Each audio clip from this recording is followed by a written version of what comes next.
Ladies and gentlemen, welcome to ReelTok episode 200. 200. 100 times 2. 200. You got myself. Do George, more math. Cam, Do more math. Do more math. 50 times 4. There we go. Don't let me get hot. Don't let me get hot. Get hot. 25 times 8. Oh my God. Incredible. Stop it. Incredible. Stop it. Amazing. No, but for real, 200 is absolutely insane. We'll chat it in about a second. We have a very lovely episode for you guys. We're doing some fun stuff. First and foremost, of course, our executive producers, Cole Beaver, Stefan Johnson, Dylan Flanders, and Ollie Powell. Appreciate you guys. But we're just going to get on to our that was a wrong order of slides, but there you go. This is what we're doing on our 200th episode. We are counting down our combined aggregated top 100 movies of the 21st century. That is going to be the episode. It's going to be a ton of fun. Going to be a long yap session. Use the timestamps below to skip ahead if you don't want to hear us yap. I know a lot of people like to hear us yap, though, so let's keep it going. Let's chat 200. Yeah. You like that? Pictures. You like that shit? You like that shit? We have way more pictures together than I thought we had, honestly, because we've only really seen each other in person, all four together. That's my real height in the first picture, by the way. For sure, it is. You are a hobbit. But 200 is absolutely crazy. I know we're going to celebrate 4 years in like a couple of weeks, but the milestone of the number 200 is absolutely insane. I'm sure we have a lot of thank yous. So let's start with those thank yous. First and foremost, shout out to everyone that tunes in, everyone that listens, everyone that engages, all of our patrons, all of our executive producers, all of our parents and sisters. None of us have brothers. All of everyone, just everyone that shares our shit and taps in. 200 is insane, and we really would not be here without you. Shout out Tyler. 200 episodes, and Tyler's been a producer on 200 of them. We had one fuck up ever, and that was when I had to upload the episode. So that sucks. Tyler, speech. Yeah, big shout out to Tyler. Tyler, morning. I don't got much to say. I love humble gimmick. Podcast. Love producing man. the pod. It's fun time. Shout out to all of the people who have like made the graphics that helped us along the way. Like Adamson's visuals, Nalbis with the most recent ones, Cam's friend who did in between those two. We've had a bunch of people that have helped us along the way, but yeah, it's been sick. Yep, a lot of people that have helped us along the way. Shout out Mateo, who's been clipping up our stuff for a couple of months now. Landon, who just joined the ReelTok team, and then like Tyler said, Nalbis and Adamson visuals, all of which have helped with our designs. It's been sick. It's been awesome. Shout out to our SIGOs, our significant others. Podcasting is a lot of time. Victoria did say that you guys would laugh at SIGOs. I like it. SIGOs, incredible. Podcasting is a lot of time on the weekends. So we appreciate you guys allowing us to do this and allowing us to, do it week in and week out. Shout out Cam's kids too for the same thing. Yeah, shout out Cam's kids. Yeah. Absolutely. See, there you go, Cam. Shout out Project Big Screen. We're counting down our top 100 of the century this episode, and we got that idea from Project Big Screen.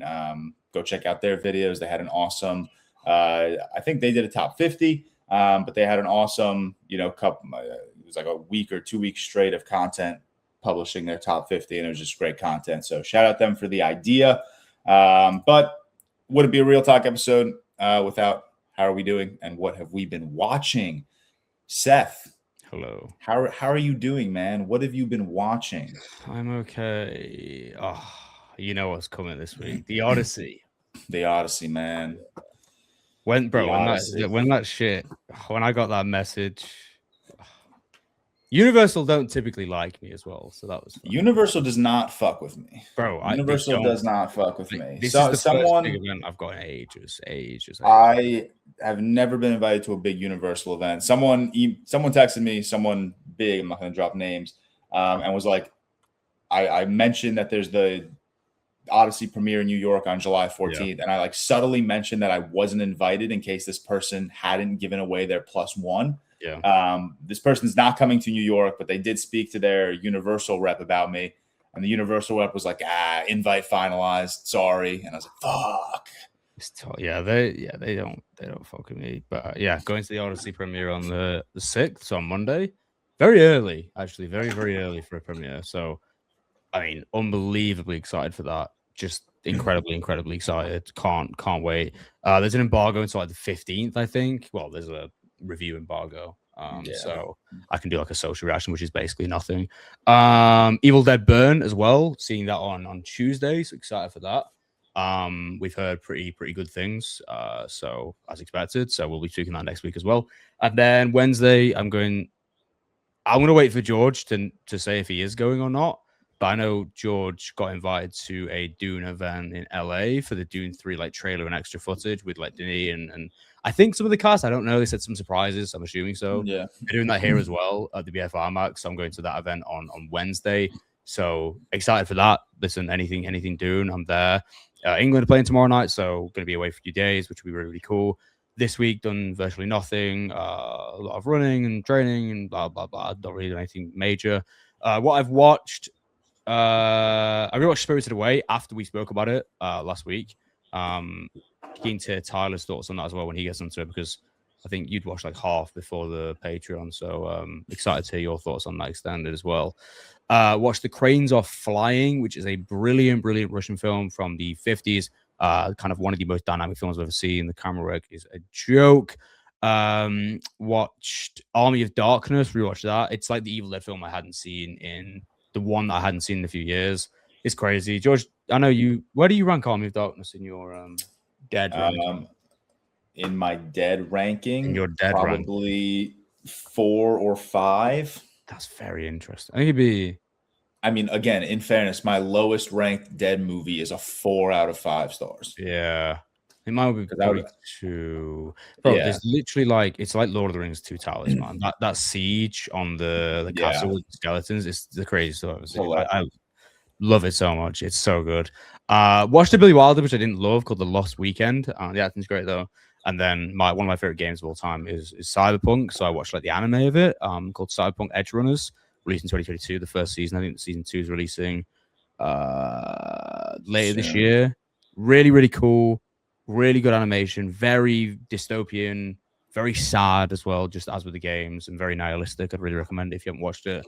And then obviously a lot of my week's been taken up by the World Cup, which has been amazing. We were just discussing Cape Verde, Argentina last night, which was tremendous. Been watching most games, to be fair, and tonight, as you're listening to this, recording this on Saturday, the round of 16 kicks off tonight, so very excited for that as well. And also obviously been watching The Leftovers with Anna. We're on season 3 now. So yeah, that's about it for me. That's about it. How long is The Leftovers? 3 seasons. It's only 28 episodes. It's like 10 episodes, 8 episodes. Oh shit. Okay. It's probably my favorite show of all time. Yeah. Probably. It's like the most upsetting show in the world. Watch it. I need to rewatch Cyberpunk Edge Runners. I don't know if I've have you seen it? Yeah, I saw it when I had released in like, what was it, 2021, 2022? 22, yeah. I didn't know you'd seen it. Yeah. I see it. Been a while. Forgot it kind of existed, honestly. Yeah. Tyler, what's up? How are you? Can't wait to hear about Spirited Away. Yeah, doing well. Took a couple days off work this week just because I was already. So the way my work does it is you just have to work 80 hours every 2 weeks. Like you have to log your time and everything. So weeks when I travel, my work week's usually much more than 40 hours because you have like a flight and like it takes a lot more time both ways. So I already had a bunch of extra time. So I was going to make my 80 hours. So I'm like, I'll just take a couple days off. And then a bunch of people are on PTO for the extended 4th of July weekend. So I'm like, I might as well also just hop on. So I've been off since like I took off Wednesday, Thursday. For Friday, we have every other Friday off already. But I took off Wednesday and Thursday. And then I'm taking off next Monday. But I said this before PTO started, which I'm feeling a lot now, where it's like I was sad before it even started because I'm like, it's already here and it's going to be gone soon. It's just a weird thing. Like it's the same thing with vacations when you're in school, where it's like, man, winter break is like here tomorrow, but I'm sad because that means it's already here. I was anticipating for so long. And right now we're at the halfway point of my PTO, over the halfway point, because I've I have Wednesday, Thursday, Friday off. I have Saturday, Sunday, Monday off, but here we are Saturday morning. So I'm past the halfway point, which is always the most depressing part of any time you're off for a break. Cause you're just like, man, it's over in a blink, but it's been good. Been catching up on a lot of stuff around the house. I'm doing a bunch of yard work. Got a bunch of stuff I want to do today, like clean out the garage. Want to clean out my entire office. Cause like my closet that I'm looking at right here to my right is just like been overflowing for like 8 months now, just like throwing shit in there saying I'll get to organizing it eventually. And I think the organizing it eventually days finally come. But yeah, it's 4th of July today. I'm not going to do really anything. Riley's about to head off to work in about 10 minutes. So she's going to be gone all day. I don't really know. Again, probably just going to do some cleaning up around the house, watch some World Cup, do some miscellaneous stuff like that. Have you been watching Wimbledon? Honestly, not much other than just like it's on in the mornings when I'm at the gym, and that's really when I catch up on it. So catch a little bit of the matches there, but other than that, just haven't been watching it a whole ton. Been like checking scores periodically. Doesn't seem like to me from my quick glances that anything super crazy has happened yet in terms of upsets. George, would you disagree? But I think it's been pretty standard so far. Yeah, I mean, like Casper and Andre lose first round, but they historically suck on grass. Don't think anyone expected Zhao or Lerner Tien to get bounced in the second round, but again, they're young. They're not really adapted to clay. But Yannick, he was losing yesterday. Medvedev lost 6-6 and 5, but again, not the best clay court player. Mira Andreeva is probably the biggest. Like, holy shit, she lost in the first round after just winning the French Open. Yeah. Yeah, well, I'll start tapping in because the final will be like next Sunday, right? So we're about to get deeper in the rounds. So yeah, it'll be fun to watch that. Watch the World Cup. World Cup's been absolutely electric. Been loving every single second of that. Been watching some Love Island UK as well. Really enjoying it, man. It still has this fastball to me personally, but I don't know. Again, all I know in my world is people that talk about Love Island US. So I have no concept of like if people like the season or not for UK because all I hear is US. I don't know, honestly. I think Finn's watching it. I think he said it in the group chat. I know he's watching Love Island. I didn't know if it was UK or US. Probably. I think he only watches the UK one. I might be wrong about that because I think he agreed with you on that. Same as you. But in terms of movies, watch Spirited Away like we mentioned. So like we had a full 25-ish minute review on the Patreon where George and Seth mainly talked about it. I didn't get it fully watched in time for the episode. So watched it yesterday morning and really liked it. I don't really know what was going on the first time I watched it where it just didn't fully connect with me. Really worked for me this time around. I think Joe Hisashi's score is like George was gushing about in the Patreon review, immediately jumps into like, one of my favorite great scores. I think it's just fantastic. Yeah, it's incredible. Listening to like the end credits while I was typing up my review is just perfect for setting the stage and setting the mood for the movie. I think thematically it just packs so much into the film. There's so many different threads that you can pull on. I feel like a lot of times animated kids films succeed in being thematically rich, even if most kids won't fully understand it, which I think is certainly the case here. But there's genuinely like 8 to 10 themes I think it hits very strongly in it, where I think a lot of times, you have like the Lorax, which is like, we're going to talk about environmentalism and capitalism. And it's like, it's a great movie and it hits those beats well, but like, I feel like that's kind of all it is. And that's not a negative thing at all. Such a random film. I don't know. I was thinking about the environmentalism of Spirited Away. I'm like, that's like the, yeah. Not even in like the top wedding. The Lorax. Taylor Swift's wedding. Good film, by the way. I like the Lorax. Just FYI. Lorax is good. Yeah, I'm a big fan as well. Great songs that one. But Spirited Away, really enjoyed it a lot. I give it a 4 out of 5.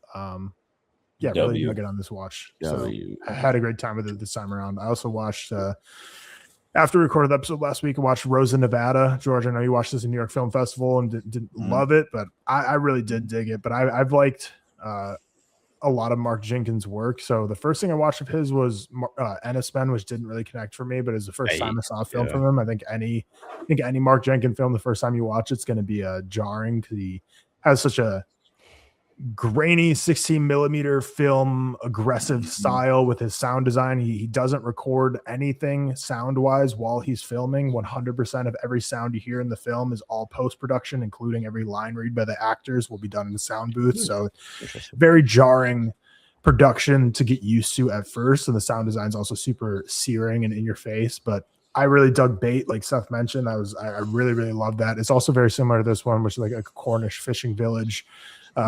But then this one, I mean, Callum Turner, haven't seen really anything from him. I was going to say except blank, but I can't think of anything to fill in the blank. What have we seen Callum Turner? And I feel like I don't know. The only reason I know him is because of Dua Lipa. I'm going to be honest.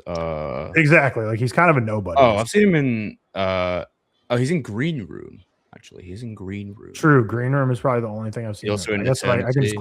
I haven't seen Eternity. There would be. I do not remember him in the Fantastic Beasts movies at all. Fantastic Beasts. Those movies are shit. He was Theseus. He was in the Assassin's Creed movie.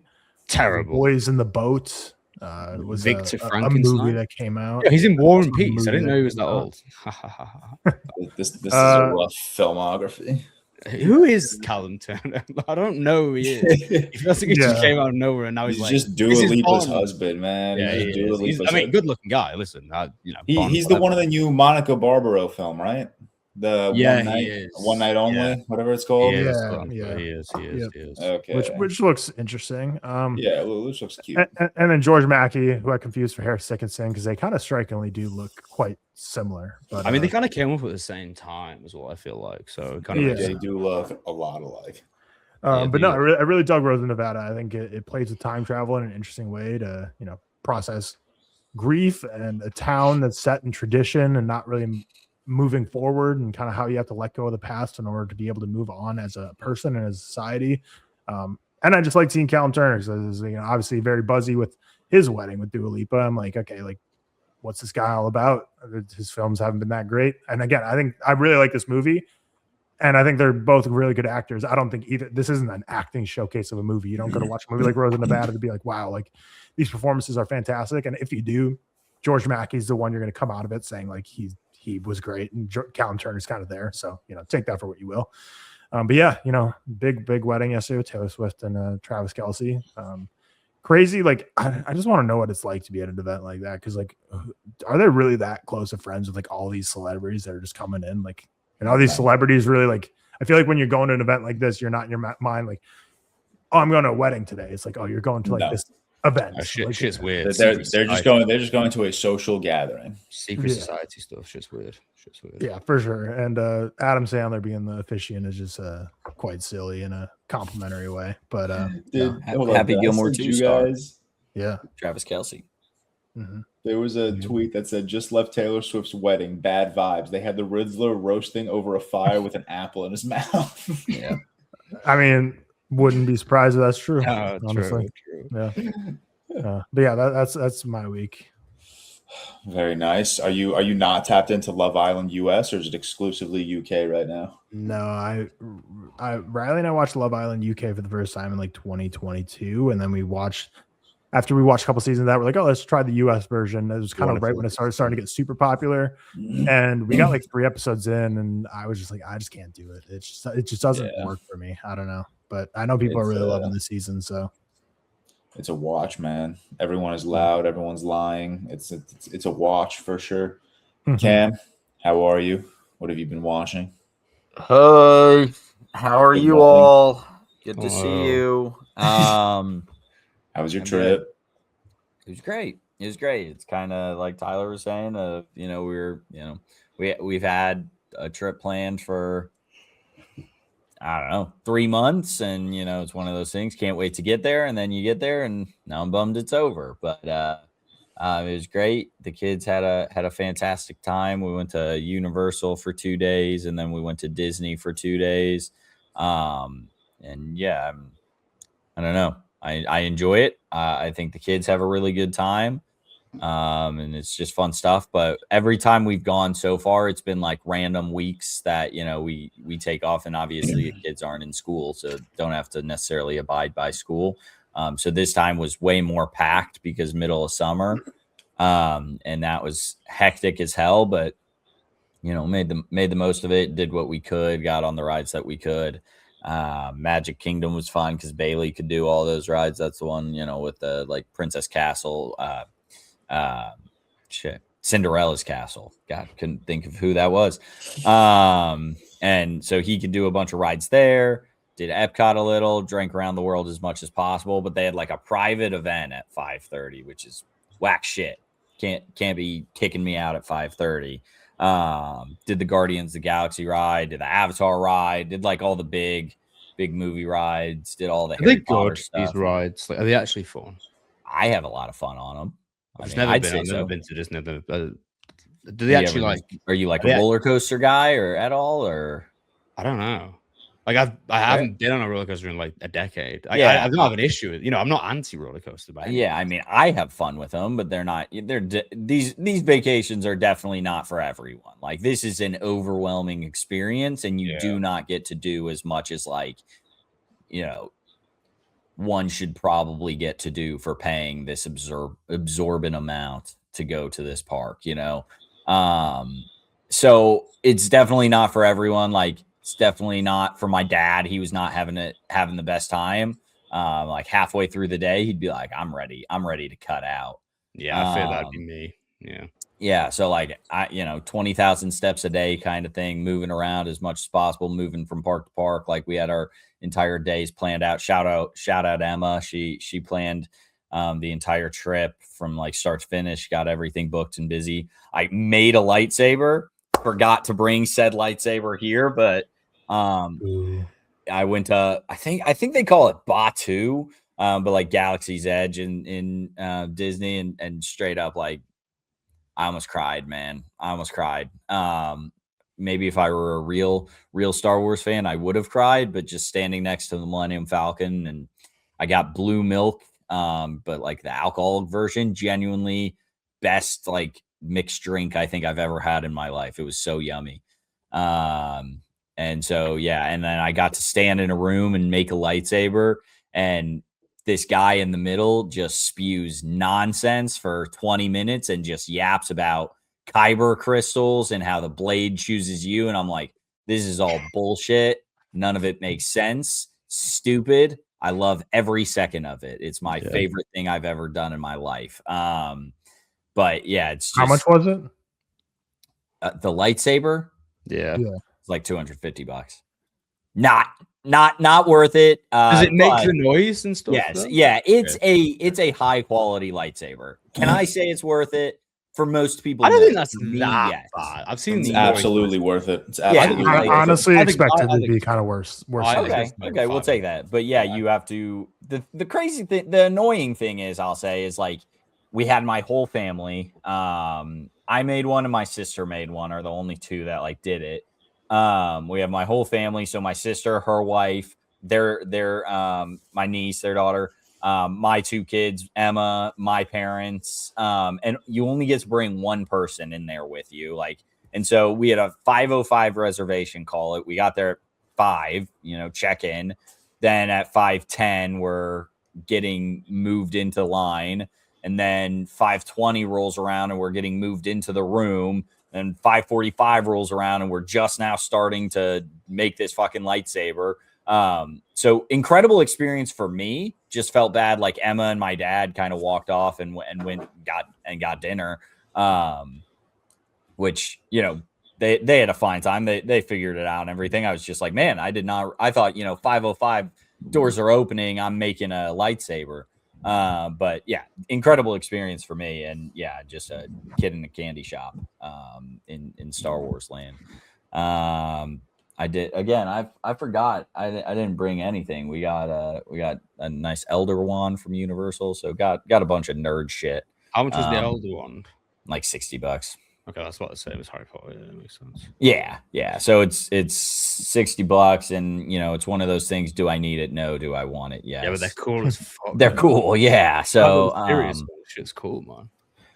Yeah. What's the burger? You got the clogger? Oh yeah, got a clogger burger from Simpsons Land, and just the name alone is fucking disgusting. Genuinely the biggest and like I think maybe the best thing I ate all weekend. Of like, this thing was a massive burger, double patty, bacon, lettuce, mystery sauce that they just plop down on this thing, ketchup.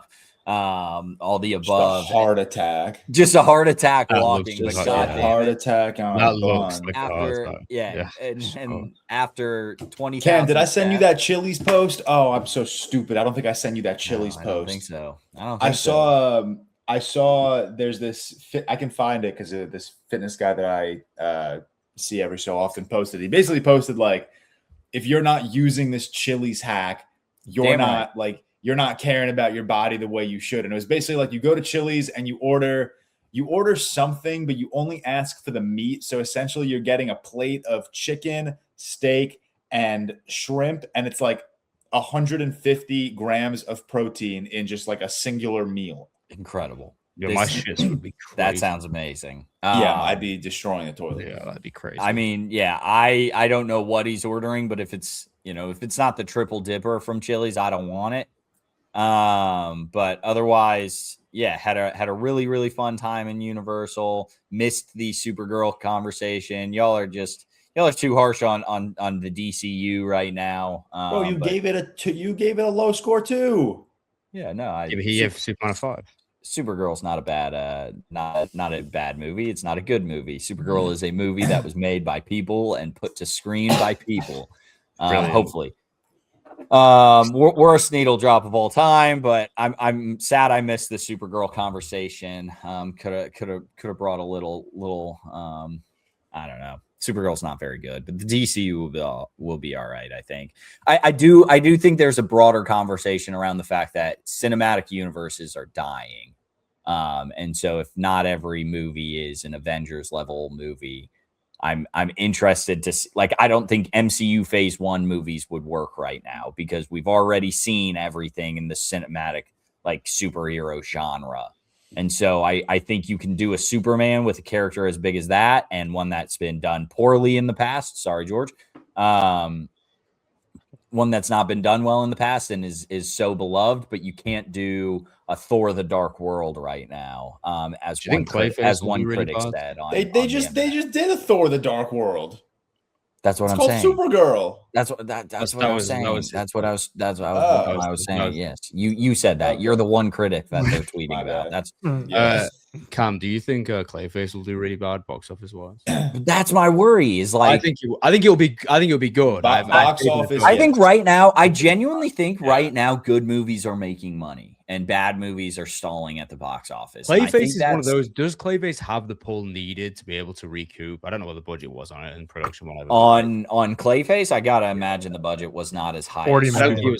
40 million's not a bad budget. Wait, 40 million for a superhero movie. Oh, yeah, I'll take it back. That's not a bad budget for a superhero movie at all. But I mean, the Hollywood Reporter article last night was kind of like a bombshell. Hilarious article. Basically firing everyone from Supergirl and like taking it over. Which is James hilarious. Gunn The news that dropped was in order.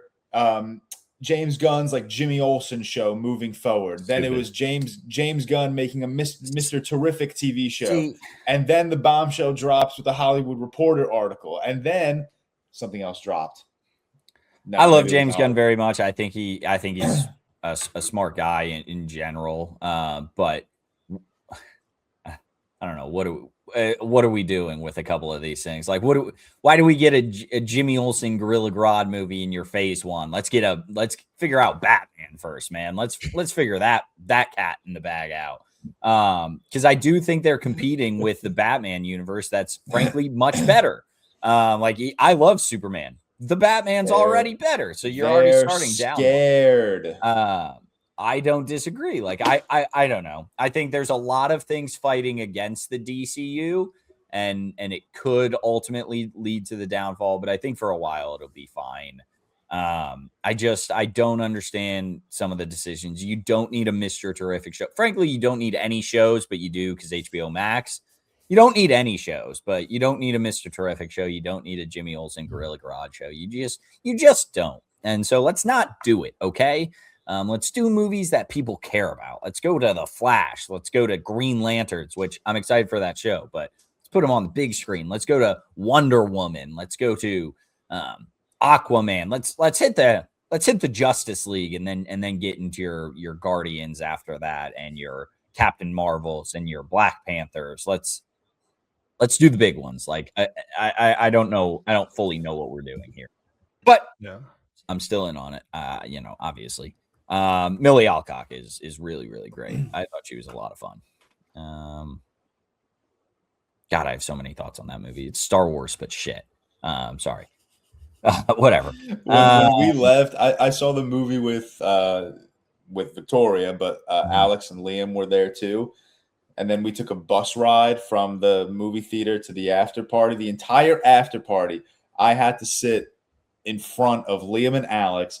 And the amount of times they said Star Wars, the amount of times they just started naming random Star Wars characters was absolutely nauseating. That was their only thought. It was so funny. Yeah, it was Star Wars, but bad, unfortunately. But yeah, I don't know if I need to bash on Supergirl much more. No. I watched all of the on the car ride home. I love Emma so much, but she does not like driving. And so the kids, anytime they would start like crying at night, she'd be like, it's time to hit a hotel. So we drove the 16 hours to Florida, both there and back. And every time it took 24 plus hours. And where'd you stop on the way? We stopped in Tennessee on the way up. Tennessee. We stopped just past Atlanta on the way down. So just short of Nashville on the way up and just past Atlanta. Basically each time we stopped with like 5-6 hours left. And yeah, it's just one of those things. Like, I used to do this drive as a kid, not even just like to Disney, but anytime we'd go to Florida, we never flew. We drove every time. And so I'm just wired, ready to roll. It was like 3 a.m. and yeah, the kids were fussing a little and not happy about it. I don't disagree. They probably can't do that drive yet. They're probably not old enough. So yeah, it's probably smart to get off the road, but I was rip roaring, ready to go drive through the night and get there at like 9 a.m. and then ended up getting there at like 6 p.m. because we stopped for 8 hours and let the kids sleep. But again, that's being a better mother and better parent than me. I'm selfish and want to get going. But made those drives so long, and driving through the Tennessee mountains at night is just such a pain. You're hitting declines of like 10% and just flying through those things and damn near sliding off the road. It's brutal, but it's kind of a fun little game. It's like Mario Kart. And then, yeah, so watched all of the Despicable Me's this week in preparation for Minions and Monsters. Incredible posters. Incredible posters on some of them. It's frustrating that it's not all of them, though. That really pissed me off. Like, they have some funny posters on one with the guns made me laugh a lot. Yeah, 1, 2, and 4. So we were in the car, and I put on 2 for Bailey. And then right after, he's like, I want to watch 2. And then I was like, let's watch 3. We just watched 2. And he goes, no, I want to watch 2 again. So I was like, I'm turning on 3. We'll see what you think. 5 minutes in, he's like, I don't like this one. Let's do 2. And, he's been in the car for 10 hours. And at that point, I was like, okay, we'll do 2. So watch 2 again. And then I watched 3 on my own. 4 I watched for the first time. I'd never seen that one. Shit, like pure ass. So bad. You might be the only person in the world who watched all these films in preparation for a movie. Yeah, it's fine. I don't know. It's incredible. And then Minions, The Rise of Gru, just not very good. But then Minions and Monsters, really good, really fun. Yeah, I don't know. Now to watch all of Christopher Nolan movies or something for the Odyssey. What's this week? Nothing this week. Watch the entire MCU to lead up to Brand New Day. I probably will. I'm gonna for sure watch all of the Spider-Man. Watch all the Evil Dead films coming. I did get invited to something in Chicago for that, which is silly, right? But I'm certainly not doing that. Fair enough. As much as I love the Evil Dead franchise, I've only seen 2, maybe 1. Big Evil Dead guy. Yeah, huge Evil Dead guy. But otherwise, super fun last couple of weeks. As always, love spending time with my family. But happy to be home and like work is officially ready to roll. So like the last month I've kind of been off, but I've been, trying to do a new job, but now they got the LLC set up and all the business set up and everything. So ready to roll and actually start doing work. It's fun to be off, but ready to kind of get going on that. But otherwise 200 episodes. Wow. So exciting. Woohoo. We're 2/3 the way to Zack Snyder's episode, baby. Stop. We can do it. Come on, man. It's gonna be we're gonna rank the top 100 Zack Snyder movies of all time when that one comes out. Oh, great! I hope the entire episode will have in slow motion. It'll be just the entire episode will be in slow motion. We'll yell like "This is Sparta" throughout. It'll be perfect. We'll all dressed up in togas. Yes, I think we should. With some Sharpie on my goat doesn't deserve this bashing at 7:49 a.m. on America's 250th birthday. Goodness. Oh yeah. 4th of July, not doing anything for that, but might go see some fireworks tonight. Probably will, just not sure where at this point. But yeah, 200 episodes. I love you all. Thank you for letting me yap for 200 plus, because we've done so many real quicks and stuff. I apologize for always bringing some sort of stupidity to this podcast, but I love you all very much. Love you too. That was very nice, Cam. Thank you. I love you too. I mean, I'll keep my shit short. I've watched 2 things since we recorded last week. One of them was Spirited Away. So if you want to hear our thoughts on that, take a look at all of our Patreon links in the bios below. Really, I've been thinking about the movie because that was the first time I'd seen that movie, maybe since like junior or sophomore year of college, which I said on the which is like Patreon 20 review. years ago, by the way. For now, it's just such a long time ago. So I'm Tyler. I'm happy you enjoyed it. I just forgot how good of a fucking movie it was. And then Minions and Monsters, just what a fun time, man. I hate how much the Minions can actually make me laugh. It really makes me feel like my comedy is broken, because I think I laughed more at Minions and Monsters than I did watching The Invite. So either I'm just an immature fuck, or no, the Minions are funny. Minions and Monsters was just funny as fuck. It's a fun movie. I haven't done anything this week. It was a pretty chill week on my end, just getting back into the swing of things after we had a wedding last week. So we were away for 2.5 days. So yeah, just getting July content ready, just trying to be more calculated in terms of like the content I post, and just being prepared, knowing like on, this particular day, I know I'm going to post about this because I'm going to have watched this the night before, something like that. So just trying to really treat this more like it is a full-time job now. So I'm just trying to treat it as such. But yeah, that's it. We're home on Long Island this weekend. Victoria and her family, they're members of a nice country club out on Long Island that always does a 4th of July barbecue and fireworks show. They do it on the 3rd of July. They don't want to, take up anyone's 4th of July. Today, we're just going to a barbecue. What you're supposed to take it up with, though. That's the whole point of 4th of July. Take up people's time and do a barbecue. Yeah, but they know people have like, other plans, I guess. I don't know. I get you. And then today we're going, right after we record the pod, we're going to go to just a friend's house for a barbecue, high school friend. So should be fun. And then I got to get back to the city tonight, waking up early tomorrow to, shoot some film with my boy Owen and K Mikos, which I'm very excited about. They needed a tennis player for their new movie. So I landed the role of tennis player number 1, which I'm very proud of.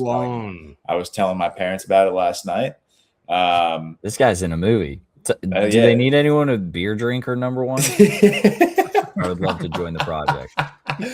That honestly sounds like a role that Mateo would cast in his coming of age film. Just like, God, I should text Mateo. Bonfire on beach, beer drinker number 1 in background. True. But yeah, that was it. That was my week. A couple dinners with Victoria. Nothing crazy. Slower week on mine, which is great because now we can get into the meat of the episode. I've been excited for this episode for like we set this up, George. When did you send us our first message? It's got to be like it was probably around the time that the Big Picture podcast, or what the Jesus Christ, 2 months ago or something. The Project Big Screen. Which was like 2 months ago, maybe 2.5 months ago. So we've been anticipating this. So yeah, I think we all said this, but genuinely, if you asked me to do this again, I would send you a different list. My number 1. Yeah, bro, I was looking at my list. I think so too. I've got to send this to George right now. I already looked and I was like, do I really have that over that? Like, do I really have this over that? And it's like, it doesn't matter. I rearranged my list like so many times. Once I had all 3 of your lists together, I like put in all the calculations as quickly as possible because that was the only way that would stop me from like updating my ranking. Then you'd have to do it again. So yeah, let's kick it off. It's kind of broken down to the 4 sections. The 4th section is the top 100. So here we go. First and foremost, top 100 movies of the 21st century. 2000 included. FYI. 2000 included. 2026 not included. So you have like how did you, for my knowledge and audience, I guess, how did you calculate this? Do you have that in there? I don't have that in there, but let's explain. Yeah, how did you calculate it? You all sent me your top 100. All of our number 1s got 100 point. All of our number 2s got 99 points, all the way down to 100, which got 1 point. I'll use something as an example. Knives Out was on Cam's list. It was not on my list. So for me, Knives Out got 0 points. Okay. And then we sorry. And then we averaged all 4 of those scores together. Yep. And this is the final aggregated ranking. Incredible. Incredible. I'm excited. So here we go. First and foremost, I'm sorry. All of us are going to have movies that are snubbed. So here are 5 movies on each of our rankings that did not make the final top 100. Oh, Cam. Guardians of the Galaxy didn't make it. What's wrong with you people? Wow, Mission Impossible Fallout. Mission Impossible Fallout, Moonlight, and Ocean's 11. Seth. Moonlight. What's wrong with you people? Hard Truths, Hot Fuzz, Inland Empire, The Master, and Sentimental Value. Yeah, I expected. Tyler, Drive My Car, Kill Bill Volume 1, Marriage Story, Song to Song, and The Village. And George, A Ghost Story, The Hangover, In the Mood for Love, Past Lives, and super unfortunate Zack Snyder's Justice League. I really thought you guys would pull harder for that one. It's okay. Seth, I actually had Hard Truths in mine and then kicked it out. I'm sorry. You have it at 5 star though? No, it was at a 4.5, and now it's down to a 4. I kicked it out. Fuck you. Sorry. It's a movie I haven't thought about since the movie, but it was good. It was very good. So let's keep everything going. I hope our Siggos didn't spoil this, but I did reach out to all 4 of our Siggos, and I asked for their top 5 of the century.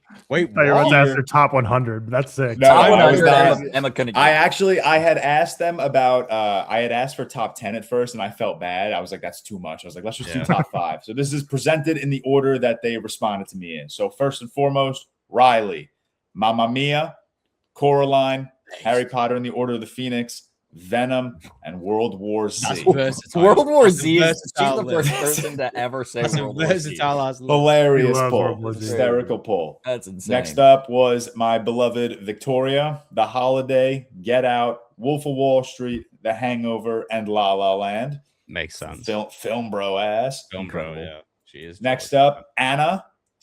2 people with Mamma Mia. Wow. Dune Part 2, Crazy Stupid Love, The Hunger Games, Catching Fire, and Knives Out.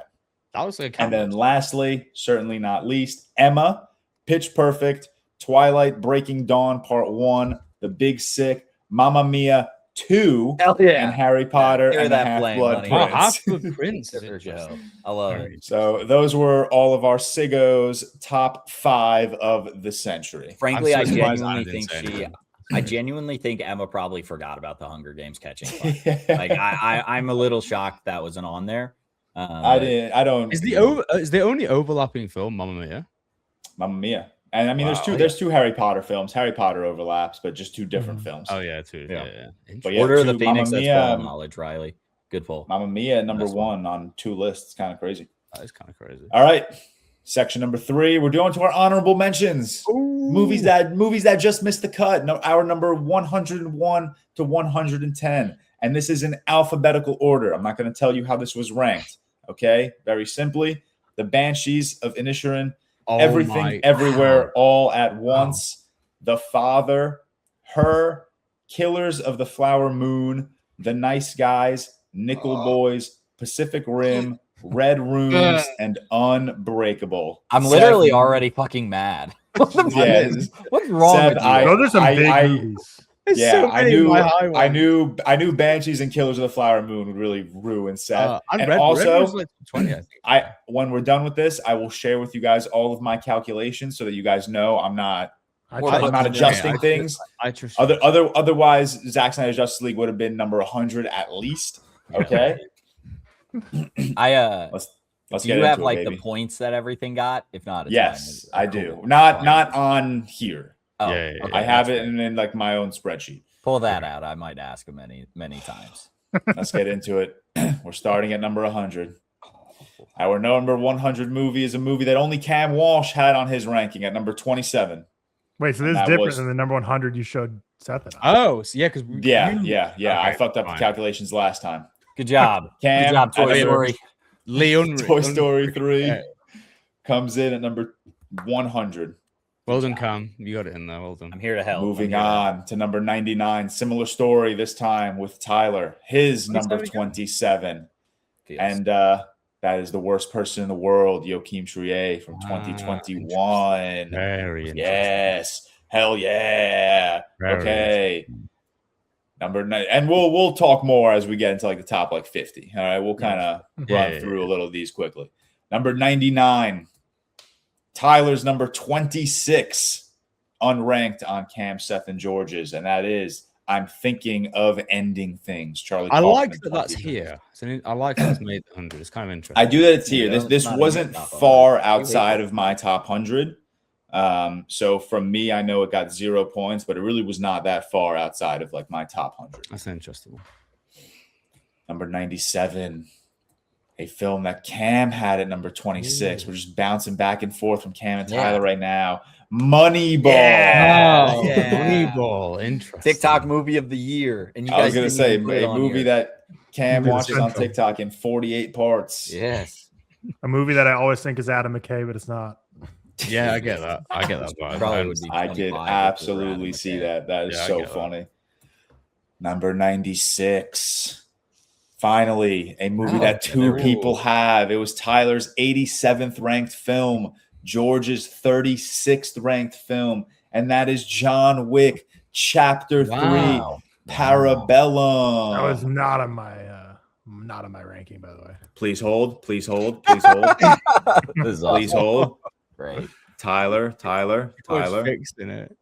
Oh shit! You had John Wick Chapter 4. I was gonna say. I already fucked up our top 100. Well, Tyler, you had It's okay. It's fine. It's okay. Shout out Parabellum, though. It's the second. This whole list is under protest now. Actually, it's the third best John Wick. I'm not going down easily. Hold on.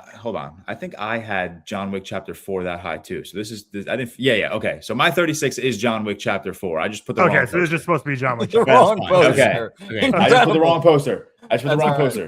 It happens. Shit happens. Moving on. All under protest. No, we're back. We're back. We're good. We're back. 95. Seth's number 23. Uncle. Oh yeah. Say that shit, George. I don't. Uncle Boon Me, who can recall his past lives. Yeah, I got that on there. Stupid ass title, bro. One Title. of the best of the century. Number 94. Keep it going. Seth's 57. George's 64. Unranked on Cam and Tyler. Kiyoshi Kurosawa's Pulse. I am happy, Seth, that you had this on your list. Very I'm happy that this made it into the top 94. What a route. Yeah. Number 90. You guys can feel free to speak at any point, by the way, if you have something you want to say about these films. We got 100 slides. Number 93 is Cam's 89 and George's 32, unranked on Seth and Tyler's.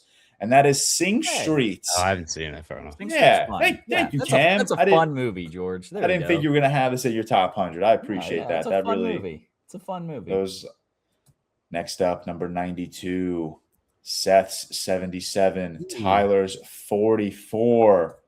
That is The Tree of Life. Glad that got by on here. Terrence Malick. Yeah. Another I think you'd have the highest, to be honest. I mean, I think Song to Song was around that same level for me. I thought Cam would help me get it on there, but it made the adjustments to cut list. That's real life. I'm glad it made it on here. Definitely. I think I have Song to Song. I'm not the biggest Terrence Malick fan, but Tree of Life was another one that was just on the outside of my top 100. It just missed the cut. Number 91, Cam's number 19, enough to bring it to the number 91 spot, and that is Hell or High Water, unranked on all of our lists. Great movie, though. Fantastic film. Into our top 90. Now we're getting to the heavy hitters.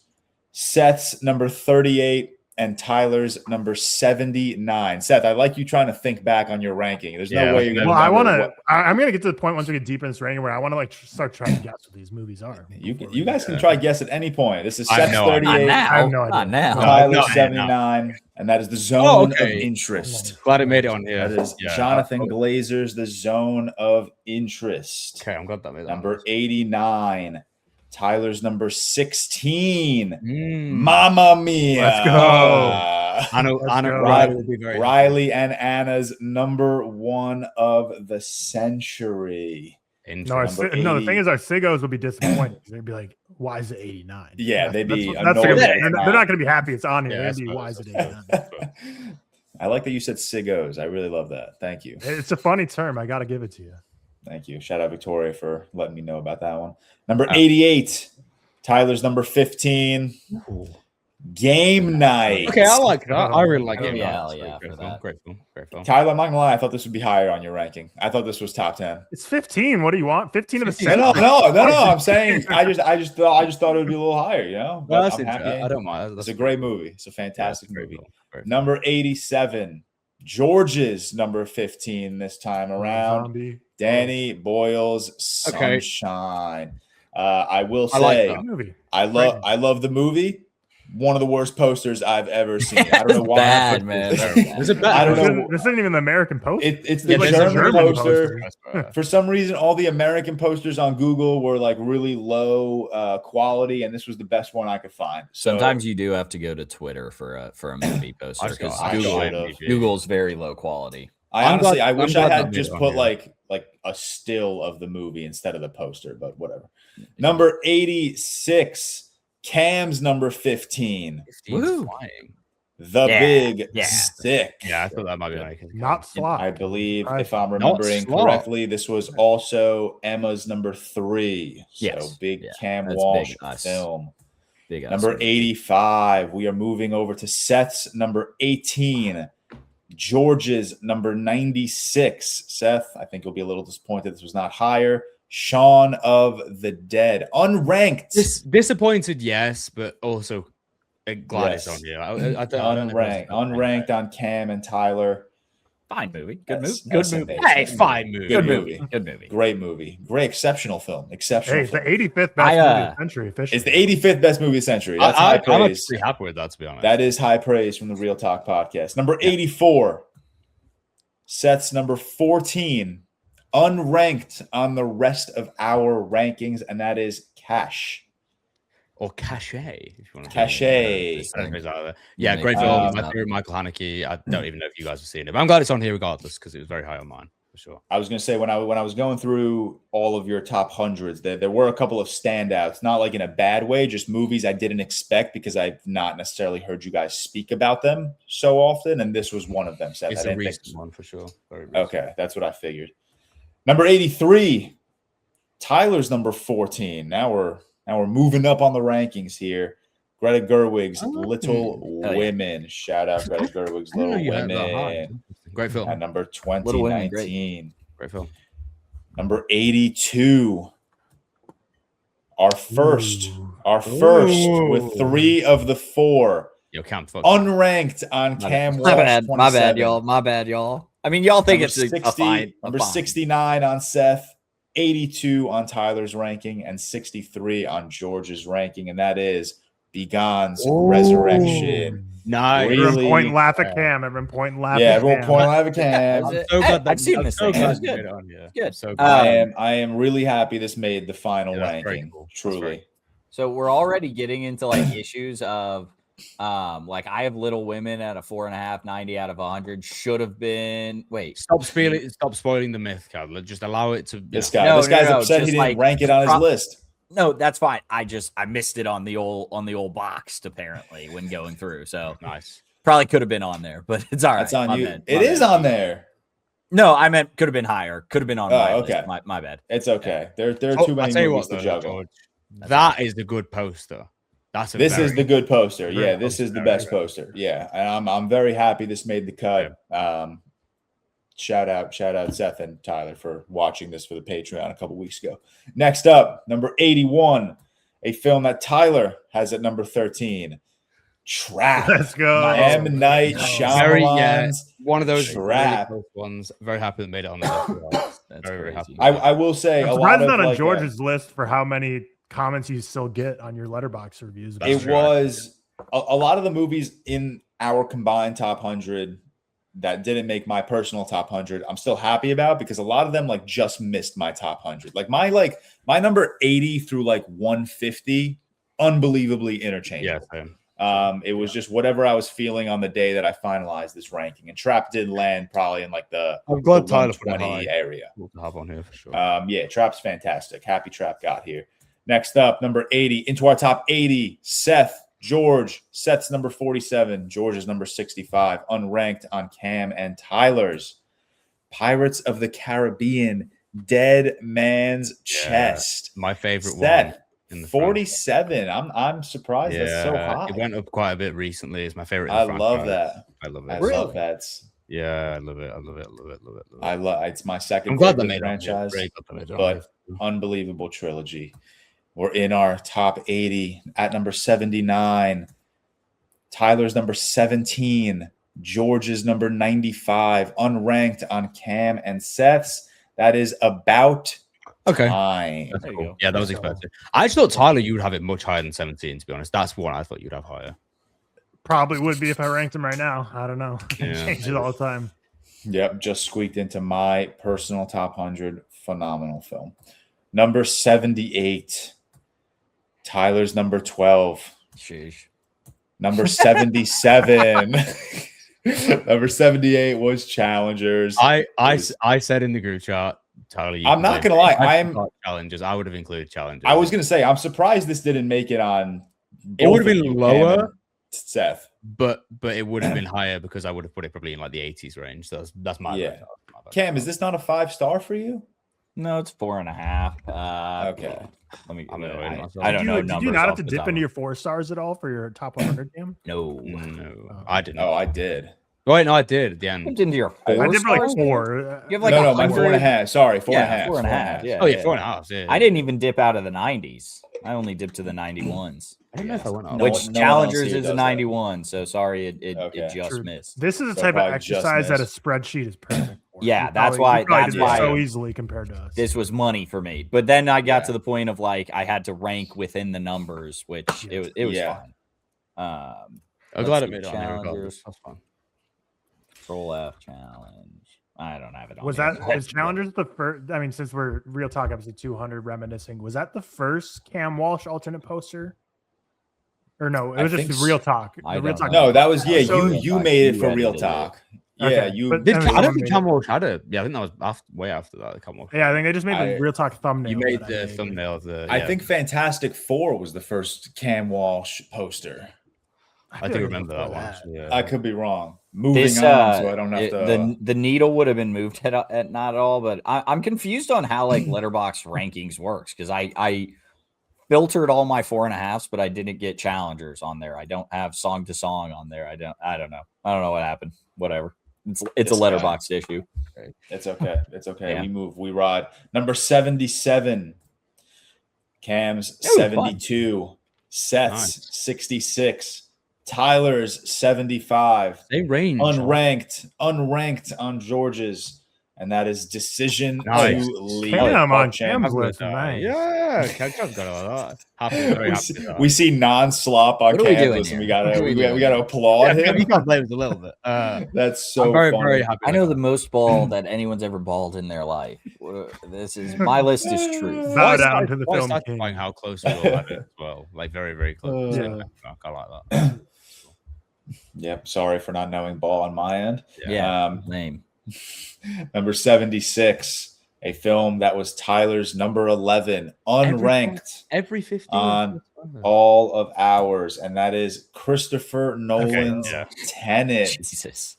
Hell yeah. Seth, I thought this would be ranked on yours, honestly. It's a 4-star for me. I don't think I got all my. Oh, okay. Maybe I thought it was a 4.5. Okay. No, How fucking high is Rob Zombie's Halloween on your list, George? Because I don't know if I need it in like top 25. Why don't you wait? We're still at number 76, bro. We're still at number 76. I know. That's what I'm getting worried about. Like, that's a fine, like, you put it at 100 and we move on kind of thing. Hey, shout out 1776. We're at number 76. Okay. And now we're at number 75. A film that was number 10 on Seth's ranking. Our first top 10 appearance. This is England. Yeah, one of my favorite films of all time. I think only George has seen it. I think you liked it as well a lot. So. Yeah, I loved it. I gave it a 4.5. Another film that just squeaked outside my top 100. Very glad that's on here for sure. But yep, great film. Our first top 10 appearance. Nice. At number 74, another top 10 appearance. Here it is. Tough seeing top 10s fall to number 74. And that is Everybody Wants Some. Richard Linklater. This one dropped out of mine. Sorry, George. Richard Goatlater's Everybody Wants Some. Yeah, I'm surprised, Carmi, you didn't have it. I was. Yeah, it was a 5-star. And then as I was making this list, I was like, I like this movie a lot, but it's probably not a 5-star, and it's probably not in my like top 100 as I think about it. So I did drop it. I'm sorry. Was this the movie that prompted you to tweet saying like, I'm looking at my 5 stars, things are about to change? There's a very ominous. I don't know. That was about this list. I don't know what specific. Everybody was. That is so funny. What specific movie prompted that? I love this movie though. In my top 10, it's in my top 10. It's probably in like my top 15 all time, but top 10. But now we move on to number 73. Seth's number 9. The New World. Interesting. My favorite Malik. Interesting. Yeah, it was always going to get on here. Terrence Malick, number 2 on the board from Malick. Seth, speak on this a little bit. Okay. It's in your top 10. Say something. It's a Pocahontas love story that has incredible set pieces. It's a beautiful romance with Colin Farrell, Christian Bale, Ralph Ineson. It's amazing. I really recommend it. If you haven't watched it, it's my favorite Malick. It's one of his most beautiful films as well, which is testament. Very high for me. Tyler, I actually think, I don't know if you watched it, I think you'd really like it as well. Like for sure. Just watch it. Yeah, it's great. It's really, really good. Incredible. Thank you, Seth, for waxing lyrical as I grab my coffee. Number 72. Tyler's number 9. It's kind of crazy that all of our number 9s were unranked on everyone else's ranking. That is crazy. Tyler's number 9 is The Holdovers, our first Christmas movie. It's awesome. What was Cam? What was your number 9? Well, I'm not gonna say my number 9 is very obviously going to be on spoiling the list. Shit. What do you mean? It's going to be on the list. No, I thought you were saying that as if all our 9s have already come up. That's what I mean. No, mine is not. No, we're not. I mean, are you trying to keep track of everyone's ranking that pops up? No, I'm just interested. Okay. Number 71. George's number 8. Bro, you guys did not fuck with my top 10. I know ball. Everyone else has my top 10. You guys did not fuck with my top 10. Number 8, Cameron Crowe's Almost Famous. I haven't seen it. It's a good movie.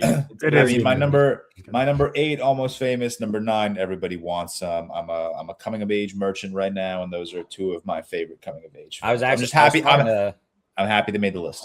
I was talking to Emma yesterday about just movies, and it may have been when you texted. I don't know when you texted her, but she started talking movies, and she was like, "I do not like a coming of age movie." That's her. Riley hates them too. Yeah, that's her hot take. Is she does not care for a coming of age movie. I was like, that's crazy. That is crazy. That's some whack shit. I could rewatch. How many times have I logged Almost Famous now? Maybe 5 times on Letterboxd. Everybody Wants Some. Maybe 5 or 6 times. I could watch these movies over and over again. I love them so much. I didn't expect them to be on your rankings, but I am happy that my high enough ranking put them at least in the 70s to 80s section. Number 70. Ooh, back some overlaps. Unranked on Cam's. My bad, number y'all. 80 on Seth's. Tyler's number 84 and George's number 44, and that is another Richard Linklater, Before Sunset. So story time before we talk about Before Sunset. I did my top 100, and I had Before Sunrise at like number 4. And as I was putting this ranking together, I was like, there's just no way no one else has Before Sunrise on their ranking. I was like what? I was like, there's just no way. Like, I know this is one of like Tyler's favorite movies. I know Seth and Cam love this movie. 1995, guys. I don't know why. Not even close, dude. I don't know why. I don't know what was going through my mind. I think I was just staring at my tattoo. I was like, well, obviously Before Sunrise is going to be on my fucking ranking. But Before Sunset lands at number 70. My favorite of the trilogy, personally. I'm just a high score merchant because I'm looking at this and I'm like, I love this movie. I had a 4.5, and I do, but it's an 88 out of 100 and apparently didn't make it. So I'm just a high score merchant because I do love this movie. Great. My bad, y'all. Very nice. All right, now we're in the top 70. Now we're going to get a little more overlap so we can start talking a little bit more about these films. Number 69. Okay. Immediately, not a lot of overlap. That's my bad for incorrectly prefacing that. We got Tyler's number 7 unranked on everyone else's ranking, and that is another Richard Linklater. Nice. Boyhood. Richard Linklater with his 3rd entry on our ranking right now. Tyler, I know you love this film. Yeah, one thing that's disappointing about this film is on the day the Odyssey opens, which is a precarious time to host this, is Austin Film Society in Austin is hosting a Boyhood 12-year anniversary screening with Ethan Hawke, Richard Linklater, the entire cast of Boyhood, Patricia Arquette, all in downtown Austin.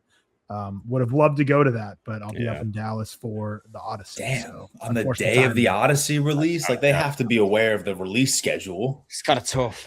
Yeah, I'm sure That's crazy. They probably just don't care. I don't know, but I mean, also like events like that when there's gonna be a ton of people want to go and they can only hold like 100 people, so they're probably like, we're not gonna have an issue filling this anyways. Love Boyhood. I've always loved Boyhood. Watched it. And I remember I watched it in my college dorm for the first time in like in my college apartment, 4-bedroom or with 4 guys. I was watching in the living room and I started the first 10 minutes as I kind of threw it on. Then it was one of those movies where I like turned off in the living room and I'm like, I have to go watch this in my room and like lock in because I'm already drawn into this one. But love Boyhood, one of my favorites of all time, obviously. Richard Linklater. Let me go. One list. I don't want to be your great needle hero. drop. Great needle drop. Number 68. Moving on. Hopefully there's overlap here. And there's no overlap here. We have Seth's number 7, unranked. I do like that a lot of our top 10 is unranked on everyone else's ranking because I think it just shows how diverse of a podcast so individual we are. Yeah, we are just really our own person. Phantom Thread. Wow, none of you guys had my boy Phantom coming in at number. Seth, I knew this was. I'm pretty sure this is your number 1 PTA. PTA. I honestly didn't think it would fall as high as. I knew you loved it. Obviously, I rewatched it like twice in the last like year or so, and it's really shot up there. It's easily my favorite PTA. I think it's one of the one of my favorite films of all time, regardless of century. I'm kind of surprised. I thought Tyler would have it on at least somewhere. I was hoping for maybe a top 50 placement, but I'll take it. At least it made it. I rewatched it right before One Battle and still really liked it, but it went from like a 4.5 to a 4. So it's probably like number 5 or 6 PTA for me. It's been a long time since I've seen it, so it's honestly probably unranked or unrated right now for me on Letterboxd. Number 67. Tyler's number 6. Wow, they're really just going through your top 10s, y'all. We're just running through Tyler's top 10 right now. Crazy how the underrated, overlooked masterpiece. Misunderstood masterpiece. Hey, Jordan, I love the divert. I feel like you've had less American posters than any like a collection of any other random country. I love it. I don't even know what language that in de bioscoop. Dutch. Yeah, Dutch. What other podcast are you all listening to for 200 episodes where we're bringing out Dutch posters of it might not be Dutch. Box office bomb that is Babylon. You are not getting this content anywhere else. I love how written and directed is just in English, and then the date they just tweak it.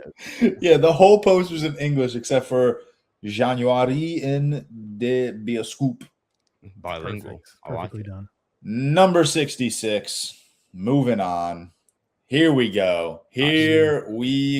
Unranked on George's.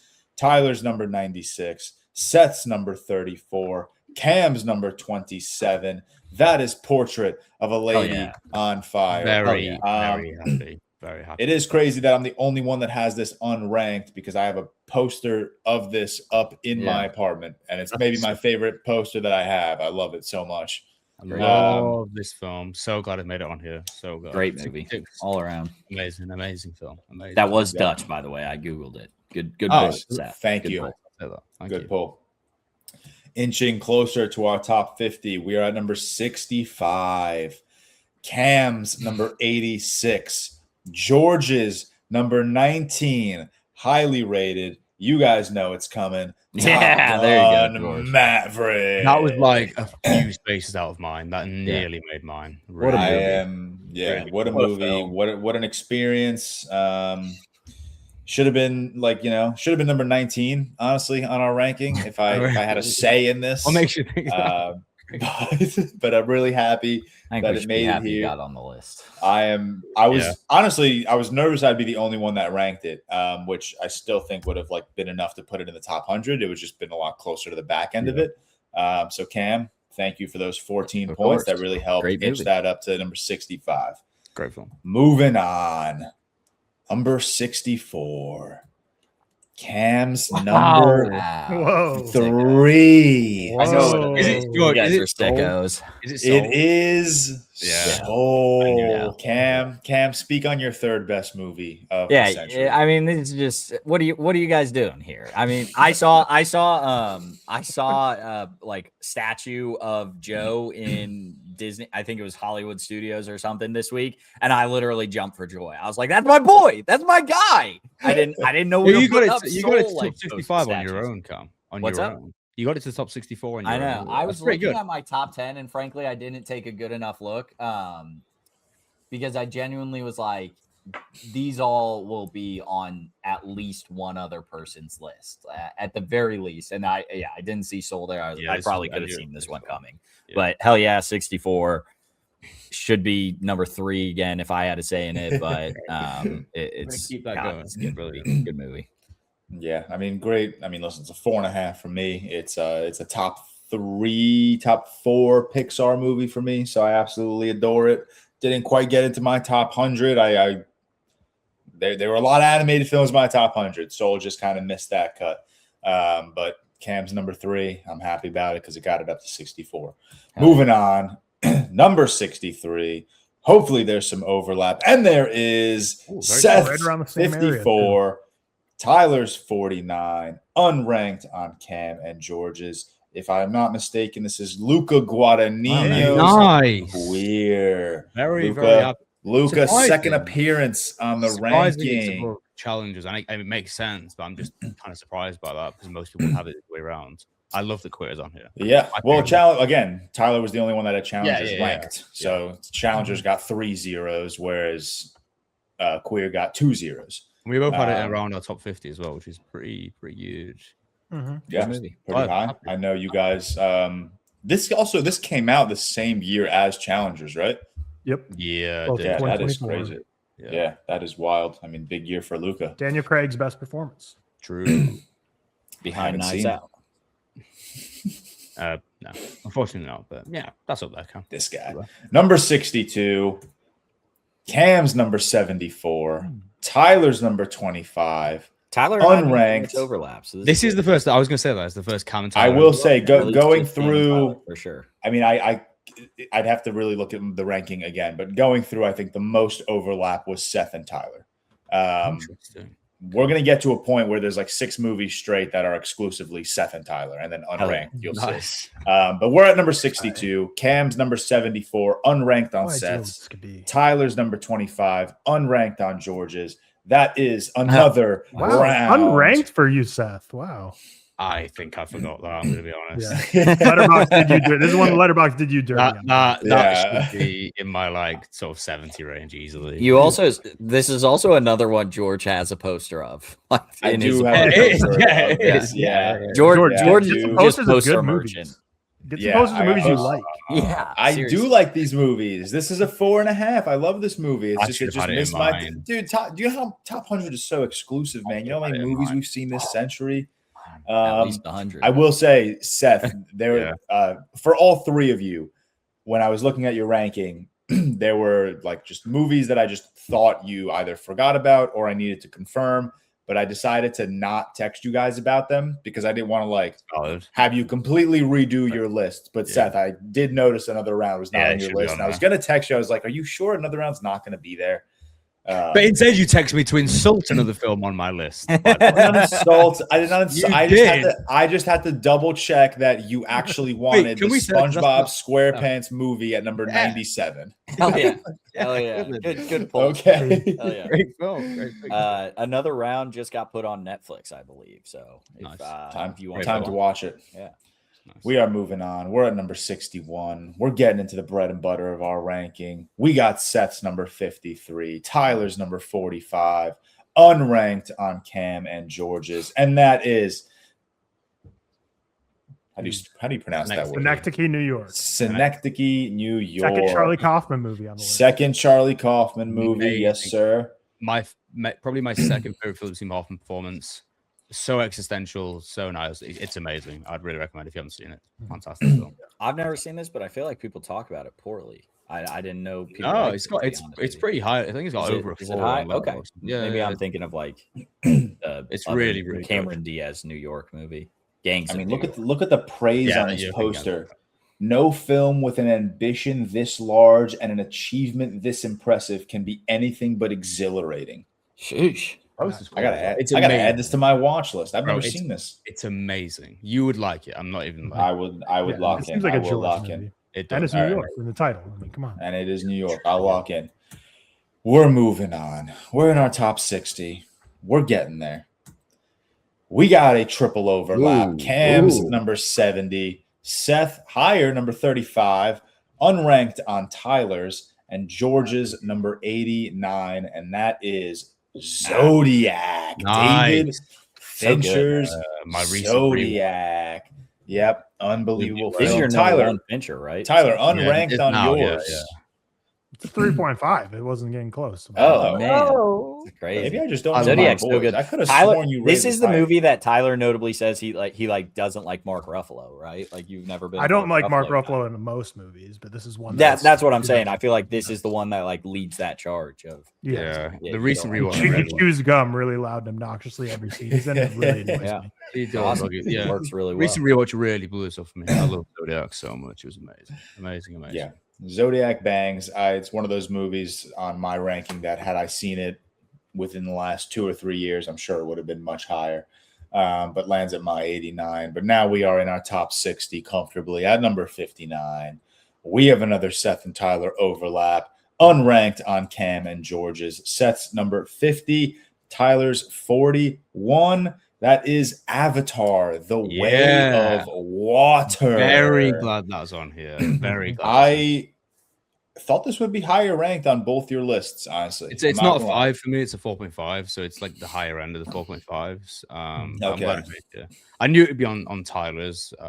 Yeah, Tyler, this is a 5 for Tyler and a 4.5 for Seth. But it's 4.5 for you? Okay, so 4.5 for both of you. Okay, so maybe that's where I was wrong. I thought these were 5s for both of you. No. Probably like all right, top 5 favorite blockbuster December for me. Okay, Yeah. very nice. Moving on. Number 58. Cam's number 24. Tyler's number 66. Unranked on Seth and George's. That is The Departed. Yeah, great film. Nice. What do we It do? was very, very Scorsese. close. Great. I'm very surprised this didn't make your list, George. Maybe Again, it's just another film I haven't seen in years. very close to I'm making my list. I'm sure had I watched it within the last couple of years, it would have been on my ranking, but I want to just be true to what I've seen and what I like really remember. Yeah. Number 57. We're getting closer to a top 50, which I'm very excited about. We are here, unranked on Cam's, 68 on Seth's, 22 on Tyler's, unranked on George's. That is Children of Men, Alfonso Cuarón. Very glad that's on here. George, did you get any movies on this list? That's what I'm saying. I noticed this too when I was looking at this. We do go through like a lull. Anything? Yeah, I don't know, but you guys do not fuck with my top 100. The issue is you haven't ranked half your top 100. You're like, yeah, that could have been on there if it was ranked. Listen. So it's really your top like 400, and you just happen to rank 100 of them. Just hearts. It must be so difficult for you, George, to rank. You guys are just not fucking with my top 100. I don't know what to tell you, man. I respect at the very least, like I think all of us could just go to Letterboxd and filter. I respect at the very least, George, you just have to do it off the dome. You just gotta say, I'm gonna hope and pray I get them all. Like, we'll see. Yeah. I love Children, man. Very, very glad it's on here. Amazing film. Love it. Amazing. Yep. Hell yeah. Tyler, number 22 for you. A little higher. Anything you want to say about Children of Men? Yeah, it was the first watch for me for the Patreon a couple months ago. So join the Patreon if you haven't already. But yeah, immediate first watch, absolutely loved it. Was one I put out for way too long. Had seen the opening scene on Twitter a billion times, but never actually watched the movie. Yep. Clive Owen, is he a real actor? Yet to be seen, but Children of Men, he's fantastic. So good. Yeah, one and done. Crazy. Moving on. Number 56. Another Seth and Tyler overlap. 65 on Seth's, 24 on Tyler's. That is Coraline. Yeah, I love that. One of my favorite animated films of the century. Was this on Riley's top 5, I believe? Yes, there's like 2 for Riley now. 2 or 3. Yeah, it was high in Riley's. This is my favorite animated movie of all time. So. It's one of mine. One of mine in the century for sure. I love Coraline. I think it's fantastic. Great film. Great film. I'm gonna try out this layout. So maybe this might ruin the screen, but it's just staring at me on StreamYard. I want to see what it looks like. Yeah, dude. Whoa. I don't know. I mean, it works. We would just miss the director and the year. Yeah. It'd be harder to. It doesn't make us any bigger. So I was thinking about for clips. Yeah, that's bigger, but it doesn't make it any bigger. So yeah. Top 55. We're getting there. Number 55. This is the string of Seth and Tyler overlaps that I had mentioned. Unranked on Cam's, unranked on George's. Seth's number 64. Tyler's number 21. That is First Cow. Kelly Reichardt's 2019 First Cow. That's Tyler. Would probably be a lot higher. No, I literally rewatched it the other day and give it a 5, but after I did this. So it probably would be in my top sort of 40 range, 50 range. Yeah. Kelly Reichardt's best for me. Yeah, it's my favorite Kelly now as well. I love it so much. The sweet buns that they make, top 5 most delicious food ever on screen. Coziest film ever made as well. Yeah, great. Love it. So love it. John McGarr, the GOAT. Glad that made it on here. I remember my first cow. All right, guys. Yeah, brilliant. With beer. That's brilliant. I was waiting for that. Cam's vocal sims are crazy. Real quick, while I have y'all, everyone hit me with a whoa, and then put that in, Landon. They go, whoa! Oh my god! Do something like that. Whoa! There you go. Put that in, Landon. There you go. I hope we have those authentic reactions as we get into our top 50. Number 54. I mean, we're just Seth and Tyler merchants right now in this top 100. This is crazy. That's my guy right there. Seth's number 11, high on Seth's. Tyler's number 71, unranked on Cam and George's. First Reformed. Yeah, Seth, I haven't seen it. Seth, I thought this would be top 10 for you. I'm not gonna lie.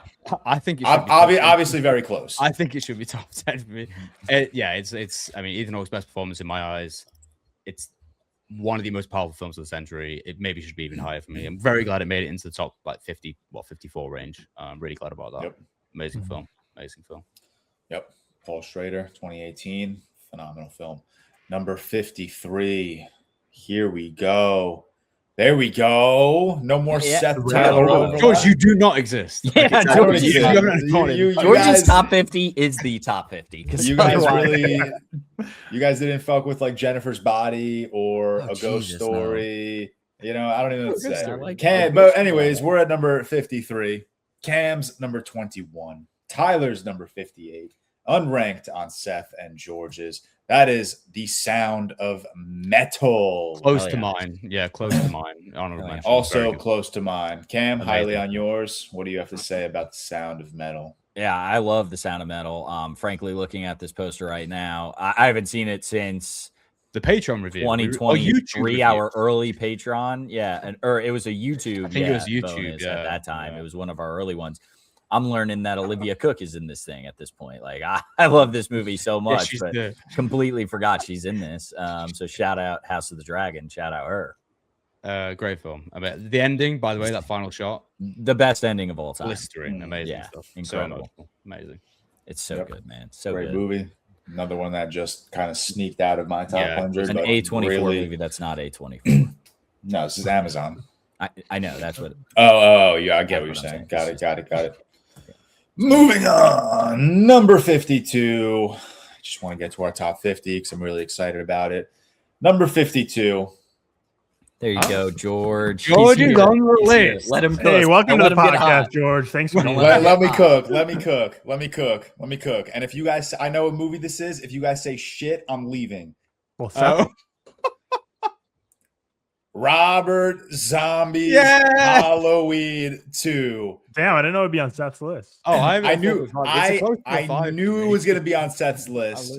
I did not think it was going to be as high as 51. It's a very close to a 5-star for me. I love Halloween. So when I saw that 51 and I knew I had it at 26, I was like, holy shit, this is going to be actually like kind of highly ranked. Yeah. Honestly, I thought this was gonna land in like the top 30. So I'm like, I'm fairly shocked. Like it's not higher on yours. I was going through my ranking and I love this movie. Obviously, I mention it literally every episode. I've seen it now, 5 or 6 times. This film as much as I mentioned Shrek, George. Yeah, relax. I mentioned this film so much more. Perfect. But I was going through my ranking and I was putting shit together and I was like, you know what? I do love this movie. It's obviously going to be highly rated. 26 was like the highest I could go. Cause like, I think, I mean, not to spoil my ranking, but like, I think I had like one battle after another at 25. So I was like, I can't really put it above like 20, like 26 was the highest. And then I saw Seth's 51 and I'm like, wow, I really thought this might have cracked top 50 for a hot sec. But 52 I'm happy with. I'm happy it's here. I'm excited about this. I'm very excited about this. But we'll move on. We won't harp. Number 51. Just keep it going. I'm on the podcast now, guys. Seth's number 20. George's number 57. That is M. Night Shyamalan's Signs. Yeah, my favorite M. Night. I love Signs so much. Yep, my favorite M. Night as well. Absolutely love this film. Very happy. Gave it a rewatch like 2 years ago, and then like a year ago, I saw it in theaters on 35, which was just electric. So it is beautiful stuff. I would say comfortably my favorite M. Night. Trap for me comes fairly close in that number 2 spot, but yeah, I love this. Tyler, where does Signs rank on your M. Night ranking? I've been wanting and itching to watch his filmography all the way through again. I talked about weirdly with M. Night, I never want to watch one of his movies. I want to watch his entire filmography, which is really weird. But Signs is probably number 4, 5. I'd say 4 or 5. Okay. Very nice. Very nice. Guys, we're here. Top 50. We're here. We're here. We're in our top 50. We're in our top 50. We're here. This is what we come for. Number 50. With a banger. Seth's number 4. Tyler's number 83. Yeah. George's number 91. Unranked on Cam Walsh 27. Oh, wait. Sorry. I just said fuck you, George. Sorry. Yeah, that was crazy. Martin Scorsese's Silence. Yeah. Seth, this is your number 4. I'm pretty sure this is your number 1 Scorsese, if I'm not mistaken. Number 1 Scorsese, along with After Hours is right there. I think it's one of the most powerful faith-based films ever. I think it's so existential, so beautiful. Andrew Garfield is one of my favorite performances ever. Glad it made it into top 50. Very, very glad. Very glad. Very cool. Yep. Very. Haven't seen it. Sorry, big dog. Good. It's okay. This is an incredible movie. I think I'm very Frankly, close to your. I've looked for it a few times, and it's never on any streaming. And I'm on Prime. It's on Prime. I'm pretty sure it's on Prime for free or for. Yeah, I'm pretty sure it's actually on. I don't know about. I think it's actually on Prime. It used to be. I gotta look. Watch. Yeah. See, I don't watch on my computer often.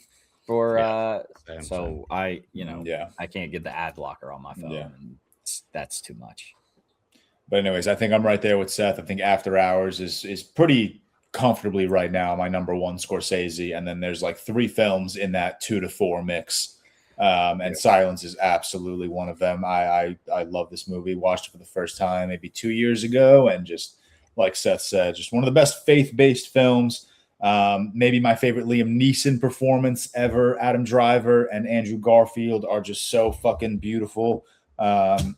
Absolutely adore this. Absolutely adore this. It's on Pluto TV. So you were close with that P. Yeah, it's just a random streaming service. All right, we are continuing on into our top 50 at number 49. Another big overlap. Cam's number 40, Seth's number 95, unranked on Tyler's, and George's number 41. So highly for 2 of us. That is Pirates of the Caribbean, The Curse of the Black Pearl. This is glad it made it on here. I had a feeling you guys, both of you, would have this in your top 100 as well. Amazing film. Yeah. I mean, 5-star for me. One of my favorite blockbusters. A movie I have a poster of that I actually ranked in my top 100. Right. I did this ride this week, and it's kind of like I'm shocked this is what came from it, but this movie's so fucking good, man. So this movie does absolutely slap, man. Just never gets it is really like the trilogy as a whole. I mean, spoiler alert, At World's End is not in the top 48. So close to making my 100. It was so close to making my top 100 too, and then I was like, I don't know if I could actually have 3 Pirates movies. That was the issue. Yeah. I was like, I don't know if I want to waste, like, even if like At World's End should have been in my top 100, I don't know if I want to waste the space on a 3rd Pirates movie. Yeah. But the trilogy as a whole, man, holy fuck, so good. You asked me right now, just name one trilogy you would want re-released in IMAX. I'm probably picking Pirates of the Caribbean over. They're all so close in quality, the 3 as well. Like all 3 are 4.5s. I love them dearly. Yeah. So you can tell me any one of these 3 is your favorite, and I'd be like, yeah, that makes sense. Like they're so fucking good, man. Moving on, number 48, we got Cam's number 6.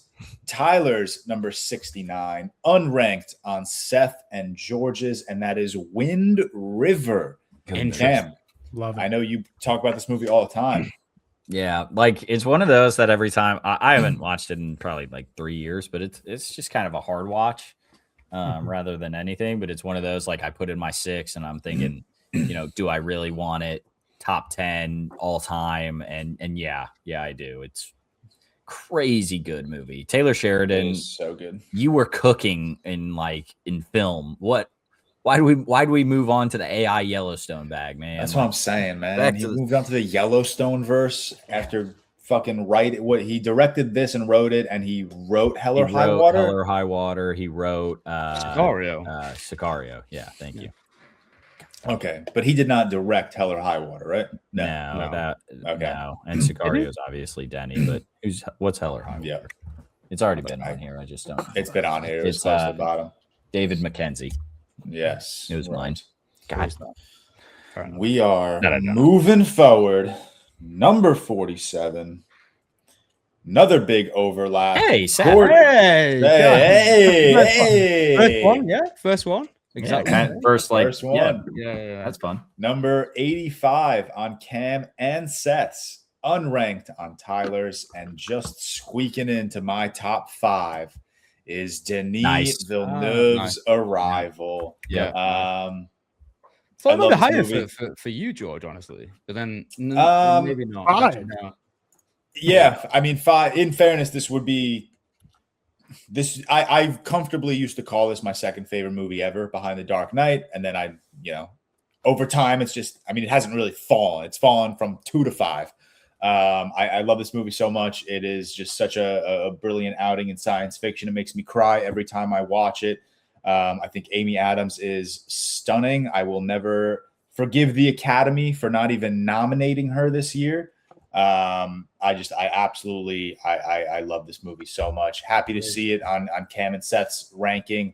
I was nervous that I'd be the only one to have this in my top 100. So I was nervous that No. I mean, at my number 5, it would have been on this list regardless, but 15 extra points from 47 is a good place for this. I'm not upset about this at all. I'm happy it's here. I'm happy it's top 50. Obviously way higher on my personal list, but I love this movie. I love this movie so fucking much. Moving on, number 46. Cam's number 45. Unranked on Seth's, unranked on George's and Tyler. Number 28. That is Manchester by the Sea. Tyler, so this would be like 103 for me, I feel like. It's like right on the cusp of it. Yeah. We did, I'm pretty sure we did this for Patreon, right? Like a year ago, maybe? No, it was YouTube. This was, I'm sure this was back. Oh, this was the YouTube days. I think this was YouTube as well, yeah. Yeah. Tyler, thoughts on Manchester by the Sea?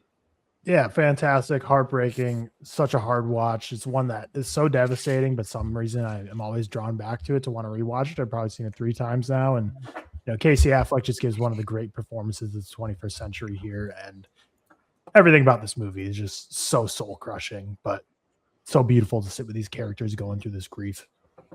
Yeah, amazing film. Very nice, very nice. Again, yeah, same thing that Seth said. This is just outside my top 100. I feel like I've said that about a lot of films. This one, genuinely love it. Number 45, Seth's number 5, George's number 67, unranked on Tyler's, unranked on Cam's, and that is David Lynch's Mulholland Drive. Seth, let's hear it. Very, very happy to see this on here. I think it's one of Lynch's many masterpieces. I think it's my second favorite from here. I think it's one of the greatest mysteries of the 21st century.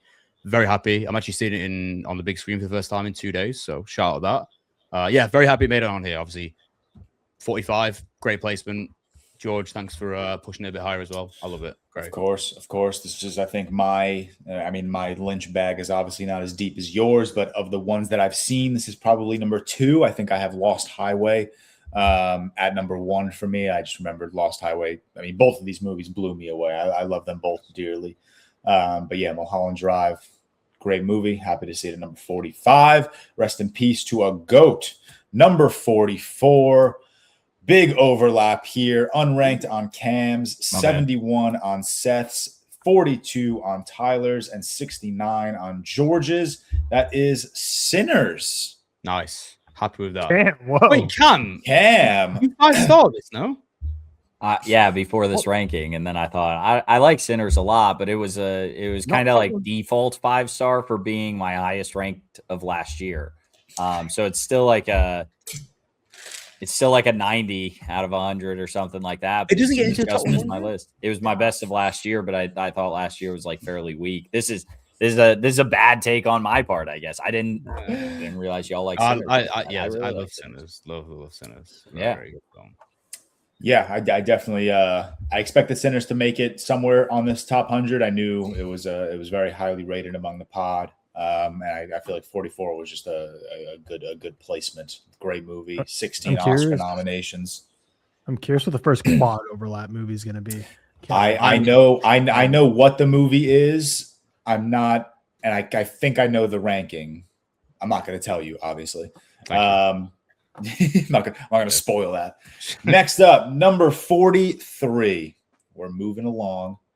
We have a little bit of overlap between Cam and Tyler. Cam's number 50, Tyler's number 18, unranked on Seth and George's. That is Denis Villeneuve's Prisoners. Where are you finding these posters, man? I've never seen that in my life. That is not Hugh Jackman. That is not Hugh Jackman. That was a bad poster too. Like that's brutal on Hugh Jackman. Who is that? Dog, it's Hugh Jackman, man. Looks like Jamie Lannister more than Hugh Jackman. I haven't seen that poster in my life. All right, guys. You went alternate and looked for like the Despicable Me-esque posters of these fuckers. It looks mirrored too. Like Jake Gyllenhaal's face looks odd too. Stop. That's so I tried so hard. I actually thought this would be higher, to be honest, overall. But yeah, I'm not surprised it's on here. Very quickly, Sinners was my 101. Wow. So, sorry, y'all. Wow. Congratulations. The first 4. Tyler, top 20 movie for you in Prisoners? Yeah, one of the essential films for getting me into movies. Played when I worked at a movie theater. It's one that when I watched for the first time, I immediately watched it 2 or 3 more times, and looked up every explained video, researched every writing about it, like just really dug into this. And this is the type of movie that I watch. I'm like, I want to show my best friend this movie. I want to show my parents this movie. I want to show everyone this movie. Prisoners, great movie. Third Denis? Very nice. Third Denis on this list so far? Third Denis in this list so far. Wait, third? Second? Only Arrival in Prisoners? I thought there was one other. Only Arrival in Prisoners? No, it was only those. I think right now only Arrival. Yeah. Yeah, not the last. 42. Big overlap. Cam 18, Seth no ball knowledge, Tyler 68, George 82, and that is Coco. Oh, God. Same I know. Real knowledge. I know for me and Tyler, this is number 1 Pixar. I believe for Cam, this is number 2 Pixar. But Cam, in your top 20? Yeah, I mean, I obviously hold animation very highly. I think I have like 6 in my top 20 animated movies. That's interesting. Yeah, it's right. It's fantastic. It's right behind like Soul for me on the Pixar ranking, or around there. I think Toy Story 3. I think Toy Story 3 is actually 17, so this might be 3. But nice. I love this. I love this movie very much. Oh no, 27. But I love this movie very much. It's great. And Tyler, you're not a big animated guy, but we've seen 2 animated films on your ranking right now, and I think that's it. I think it's just Coco and Coraline, right?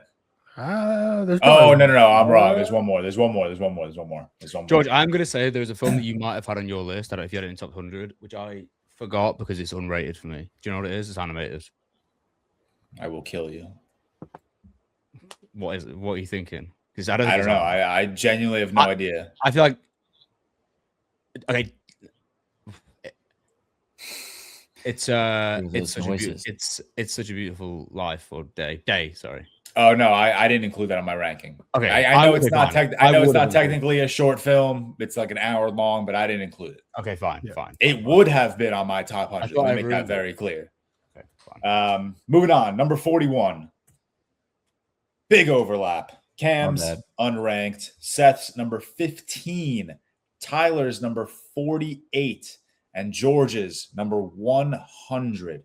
Just squeaking in. We've seen on this list. Yeah, this is the first and only 100 we will see on this ranking, believe it or not. And that is Titan. Yeah. Yep. Seth, your number best horror movie of the century. Mid-ass movie. Yes, it won our horror movie bracket of the century. My second favorite, I think, or third favorite of the decade. Adore Titan, like the perfect genre film in every way. Very, very glad it was on you and Tyler's list because 41's a great. It's higher than I expected, to be honest. I'm really happy with that for sure. Amazing. Yeah, I'm happy this landed. I knew for sure it would be on Seth and Tyler's. When I was looking at like I said, like my number is like 85 to 120, all interchangeable. And I was just like, which movie do I just feel? What movie feels right to just throw in that 100 spot? Like, what movie do I want to give a point to? And Titan was the one that was just staring at me straight in the face. Really, really beautiful movie. Seth, have you watched Alpha yet? Yeah, I saw it at London Film Festival. Okay, I need to watch it. Liked it. Not as good as Raw and Titan. Yeah. It's good. Tyler, anything you want to comment on about Titan in your top 50? Yeah, I mean, I love this movie. I mean, we've spoken about it in terms of the horror bracket, but just such a singular vision. Julie Ducournau. Now, it's the only film still of hers that I have seen, so I instantly dive into Raw and Alpha. You can rent Alpha on the Letterboxd thing now, I think. Actually, I saw it the other day. Oh, shit, can you? Mhm. Yeah, I saw it the other day on there. Quick $19.99. No, it's like £4, which is like $7, $6. Not bad. Yeah. Keeping it going. Now we're getting to our top 40. Ooh. At number 40, Cam's number 25, Tyler's number 38, unranked on Seth and George's, and that is Damien Chazelle's Whiplash. Yeah, it was so close to mine. Just out. So this for me, unfortunately to admit, it wasn't even in consideration because it's just been so long since I've watched it. Is it unranked for you? I think it's unranked right now, unrated. Every movie's unrated for you. It's not true. This for me also took like a small drop because I haven't seen it in so long. Because just as I had it at like a 99 or something, and it was like top 5 on this, and I go, I haven't watched it in so long. I want to make sure top 5 is like movies I love kind of thing. So I dropped it a little, but I do love this movie. Very nice. And second Chazelle appearing on the list. We saw Babylon not too long ago. So Damien Chazelle getting not quite my pace, not quite my tempo. Yeah. Number 39. We are inching our way closer. Cam's number 2. Tyler's number 55. Had a lot of Tyler and Cam overlap. Since we said that, there's been a lot of shout out you, Tyler. You unranked. Cam's number 2, unranked on Seth and George's Knives Out. You stupid heads. You stupid heads. You forced off me, great film, but it wasn't. Yeah, it wasn't. You fools. That's all I have to say. I didn't know that'd be too. I mean, I guess it is high. Yeah, man. So good, man. Just so good. It's great. Is it a 100 out of 100, Cam? Yeah. Okay, well, yeah, that makes sense then.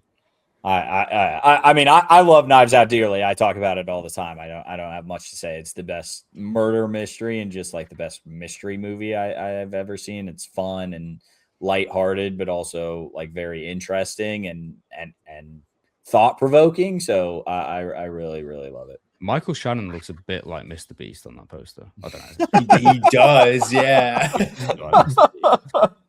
Very weird. I mean, this is the standard poster, okay? This one's normal. All right. This one's normal for you, at least. Moving on. Number 38. Give me some overlap. No overlap between me and Cam. Shout at us. You know ball. Cam's number 22, 11 places back. Tyler's number 33. Seth and George again unranked. That is Nightcrawler. Gilroy's Nightcrawler. Great film. I expected this to be high on Tyler's ranking. Cam, I didn't think I didn't know you liked Nightcrawler like that. Yeah. Tyler? I haven't seen this in like 4 or 5 years, to be honest. It's been a while. It's been a while, but great movie. Yeah, love it. Love Nightcrawler again. Just like Prisoners, one of the essential movies to get me into films. Dan Gilroy, don't really know what he's been up to. He did that other art film with Jake Gyllenhaal that apparently was terrible. Velvet Buzzsaw. Yeah, that's it. I didn't watch it. Haven't seen that one, but I love Nightcrawler. I think Jake Gyllenhaal, one of the great performances of the century. Tense, sadistic, fun, just a great movie all in all. You know what he's been up to? Oh, I guess. Producer's pretty loose, but he produced Magazine Dreams, Tyler. Oh, interesting. There you go.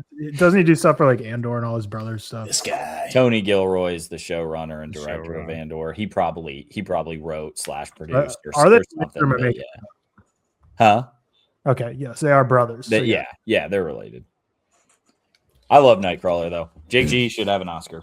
Sick name that he should absolutely have an Oscar. Yeah.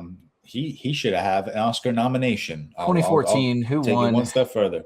2014, who won Best Actor? That was Matthew McConaughey. Oh, that was a year after. Yeah, you're right. Matthew McConaughey. The 20. No, Matthew McConaughey was 2013. This would be the 2015 Michael Academy Keaton, Awards. No? Michael Keaton. I think it'd be The Revenant, Leo DiCaprio. No, that was 2013, so that'd been 2014. I think 2015 was Eddie Redmayne. Because Michael Keaton was nominated with Eddie Redmayne. That's why Eddie Redmayne. We really gave The Theory of Everything an Oscar, bro. We gave Eddie Redmayne an Oscar. The Theory of Everything. Number 37. Seth's number 19. George's number 34. Unranked on Cam Walsh. Unranked on Tyler C. Whitmore. Harry Potter and the Prisoner. Bro, what are you guys doing, man? Cam and Tyler, man. What are we talking about? What a masterpiece. Prisoner of Azkaban. What are we doing? No Harry Potter's made my top 100. No film has ever. And I watch Harry Potter once a week, but none. You watch Harry Potter every day. Man. That's crazy. I've always said they're consistently very good. No film has ever balanced childlike wonder with horror and mystery as well as Prisoner of Azkaban. It's like it's so good, man. This is a quintessential 21st century coming of age film, my boys. Sad. And it's Second Alfonso Cuarón, Children of Men, appeared a couple places ago. This is also my third rated. This top 100, I learned a lot about my co-hosts doing this top 100, and that's that a couple of them just don't know ball the way I do, but it's okay. Moving on, number 36. Cam's number 44. Squeaking into George's top 10 at the number 10 spot. It is Transformers. Yeah. Michael Bay's. Yeah. Michael Bay's Transformers. I can't. Should have been Dark of the Moon, maybe. It should not have been Dark of the Moon. Don't do that. We are not the Alex Coleman podcast. I knew you had this on your list, George. I just I didn't know how high and high. I will. You will never convince me. No one will ever convince me that this is not one of the best movies ever made, man. This is a real blockbuster film. This is what filmmaking is. This is magical. Okay. I love this movie so much. It's in my top 10. I have no guilt around that. I love it so much. I watch it all the time. I listen to the score all the time. I absolutely adore this film. So Cam, thank you for that 44th rank. That helped it bump it up to number 36 in our ranking. Next up, number 35. We got Seth's 78, Tyler's 40, Cam's 35. George's 35. Sorry, unranked on Cam's. That is Jordan Peele's Nope. Glads. Very happy. Speaking of, I got to make my list of man on horse use in film, and it's Nope and Minions and Monsters. Dude, gotta go make the only two movies that ever feature someone riding a horse. I love it. There we go. That's it. I think you're right there, Tyler. Tyler, number 40 for you. Thoughts on Nope? Is this your? I forget your ranking. Is this your favorite? It's my favorite Peele. My favorite Peele. It's me as well. I liked it when first watch. Loved it on rewatch. I think I've seen it 3 times now. But fantastic movie. I think going into it, I can see why the reactions were so mixed because it is quite jarring to go in a movie like this after seeing Get Out and an Us. And I think this is still certainly a horror movie, but I think it was a lot different than people expected. And it was a much bigger spectacle with the IMAX filmmaking and these grand set pieces and this vast desert with this freaky alien UFO. But the wonder of this movie is incredible. Some of the scenes are truly horrifying. Love Nope. Can't wait to see what comes next in 2032 when Jordan Peele releases his next movie. Yeah, I love this film too. This is my number 1 Peele. Love it. I say it all the time. I love it's paying homage to classic Spielbergian films, E.T., Jaws, Close Encounters. Just absolutely adore this thing. I do think it's frightening. The sequence at night when the alien is above the house and just drops all of its poop or whatever it is. Holy shit. One of my favorite sequences in horror ever. We move on. Number 34.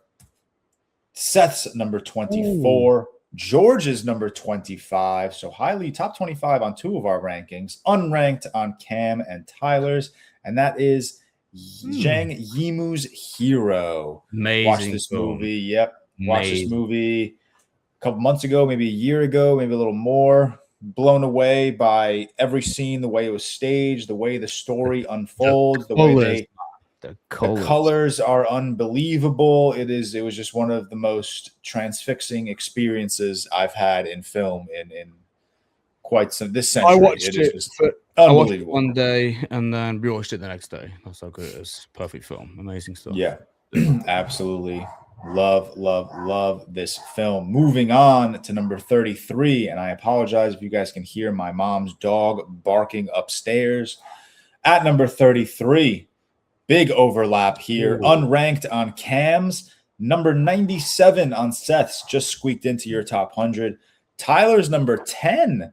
George's number 43 in Tyler's top 10 is Wim Wenders' Perfect Days. Tyler, in your top 10. I know you love this film.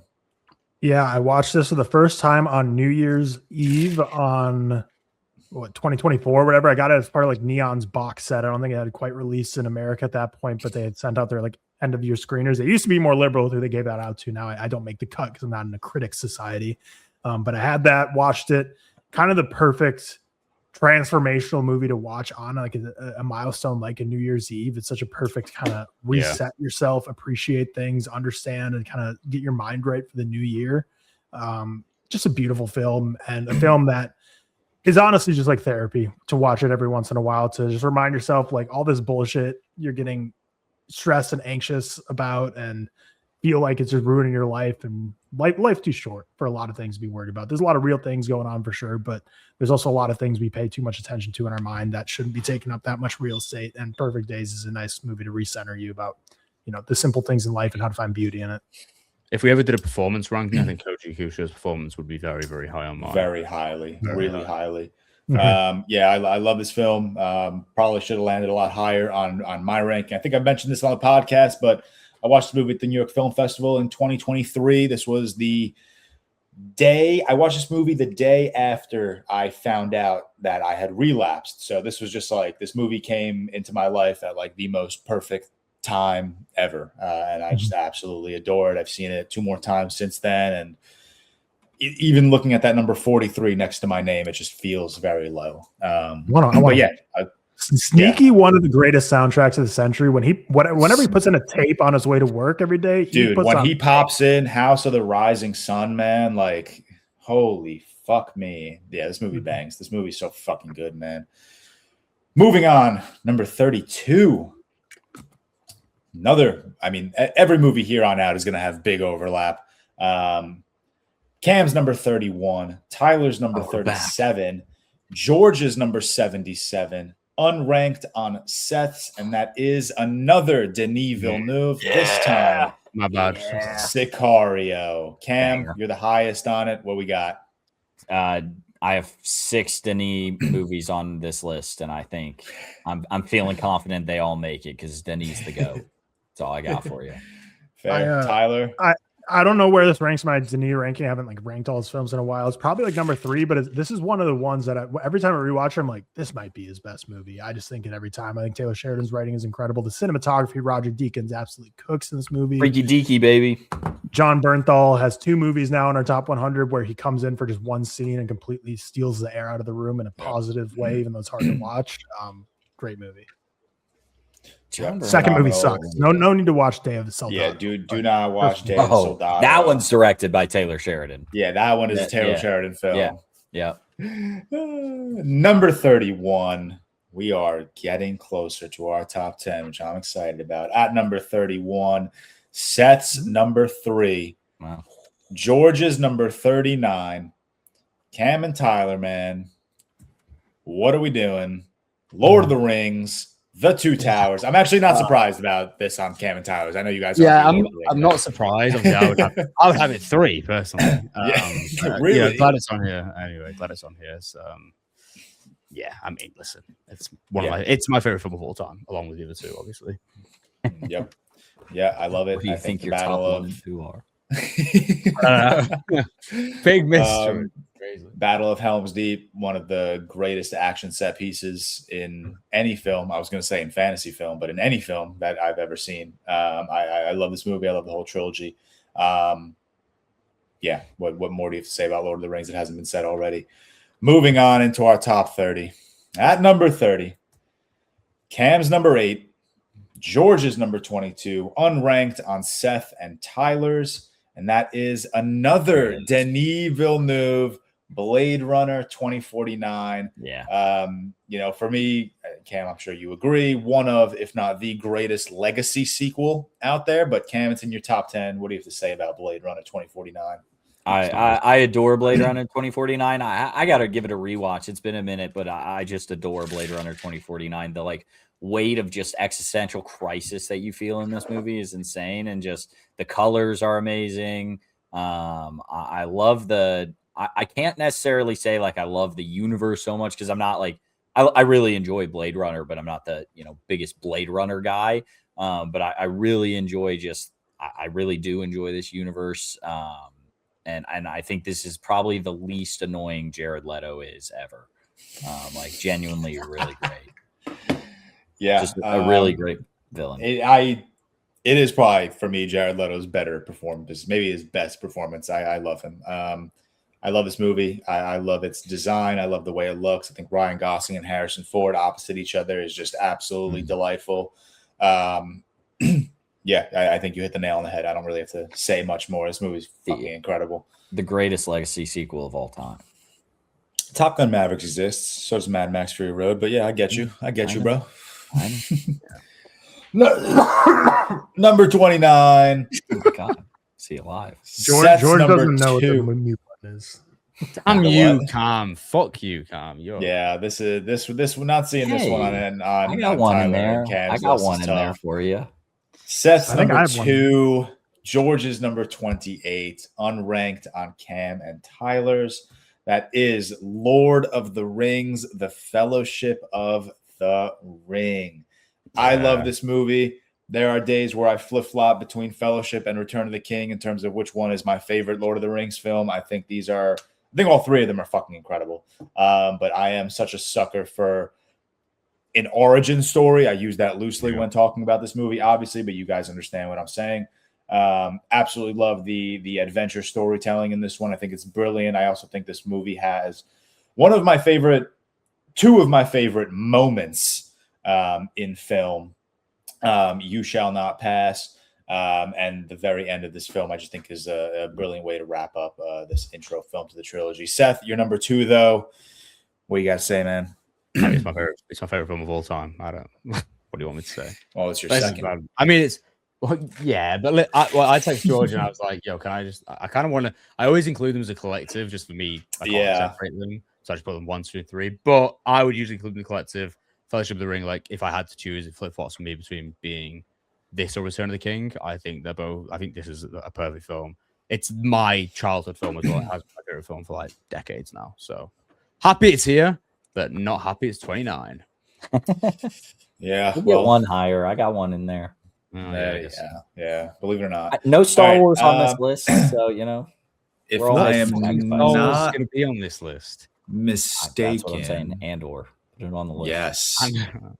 All right, baby. Here we go. Lock the fuck in, because that number 28 is our first overlap. Is our first quad overlap. We got Cam's number 23.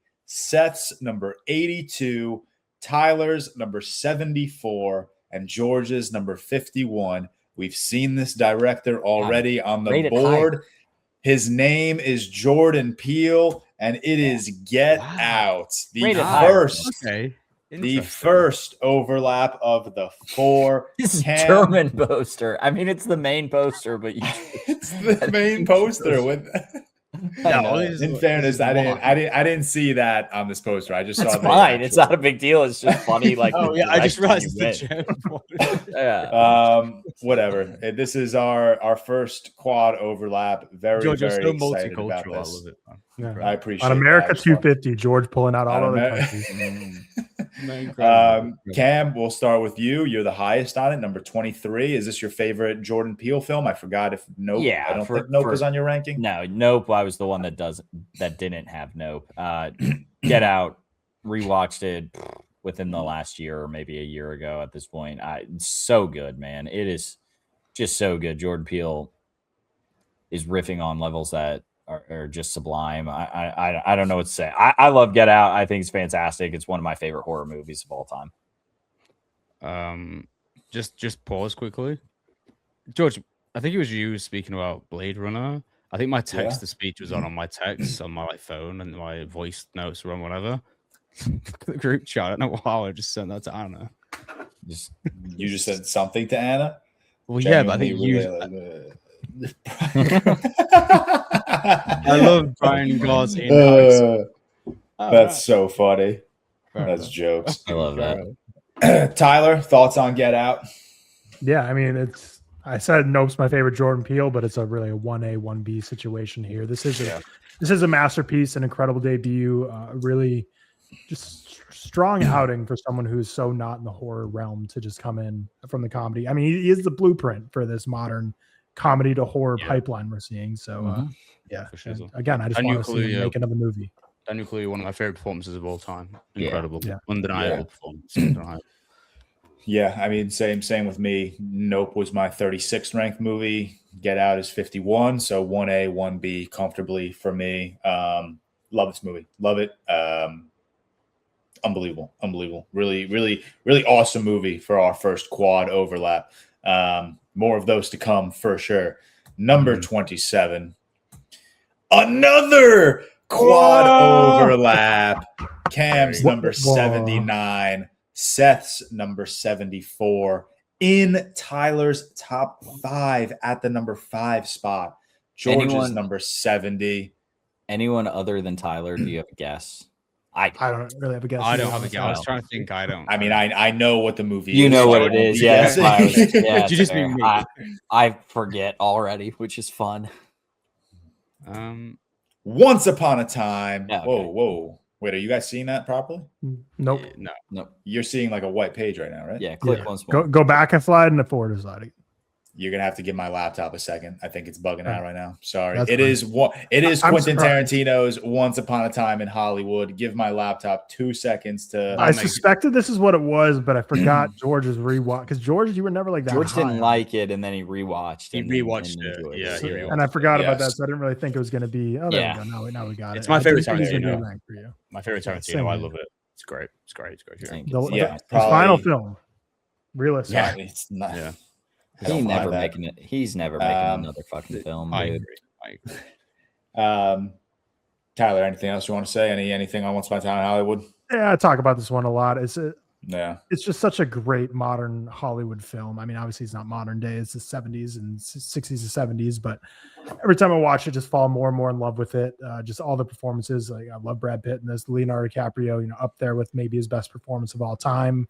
I think so. The whole cast in this is so deep. It's talked about time and time again how the casting director on this really had an eye for all the current megastars of the next generation, and Margaret Qualley, Sydney Sweeney, more I'm forgetting about Austin Butler.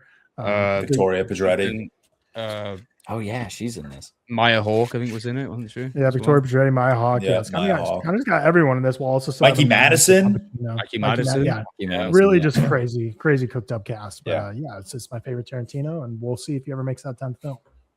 Nice. Yeah, I mean this for me, I'm gonna mention it again, but this is like right there with Rob Zombie's Halloween 2 as like the biggest bump up in original rating. No, I'm trying to make a real point. I'm trying to make a real point. I know. Every time you bring it up, I just laugh. Okay, because like I Rob Zombie's understand. Halloween 2 went from like a 1.5 to a 5. This went from like a 2 to a 4.5. So just a massive jump for me. And then I saw it at the Metrograph a couple months ago, and I just absolutely fucking adored it.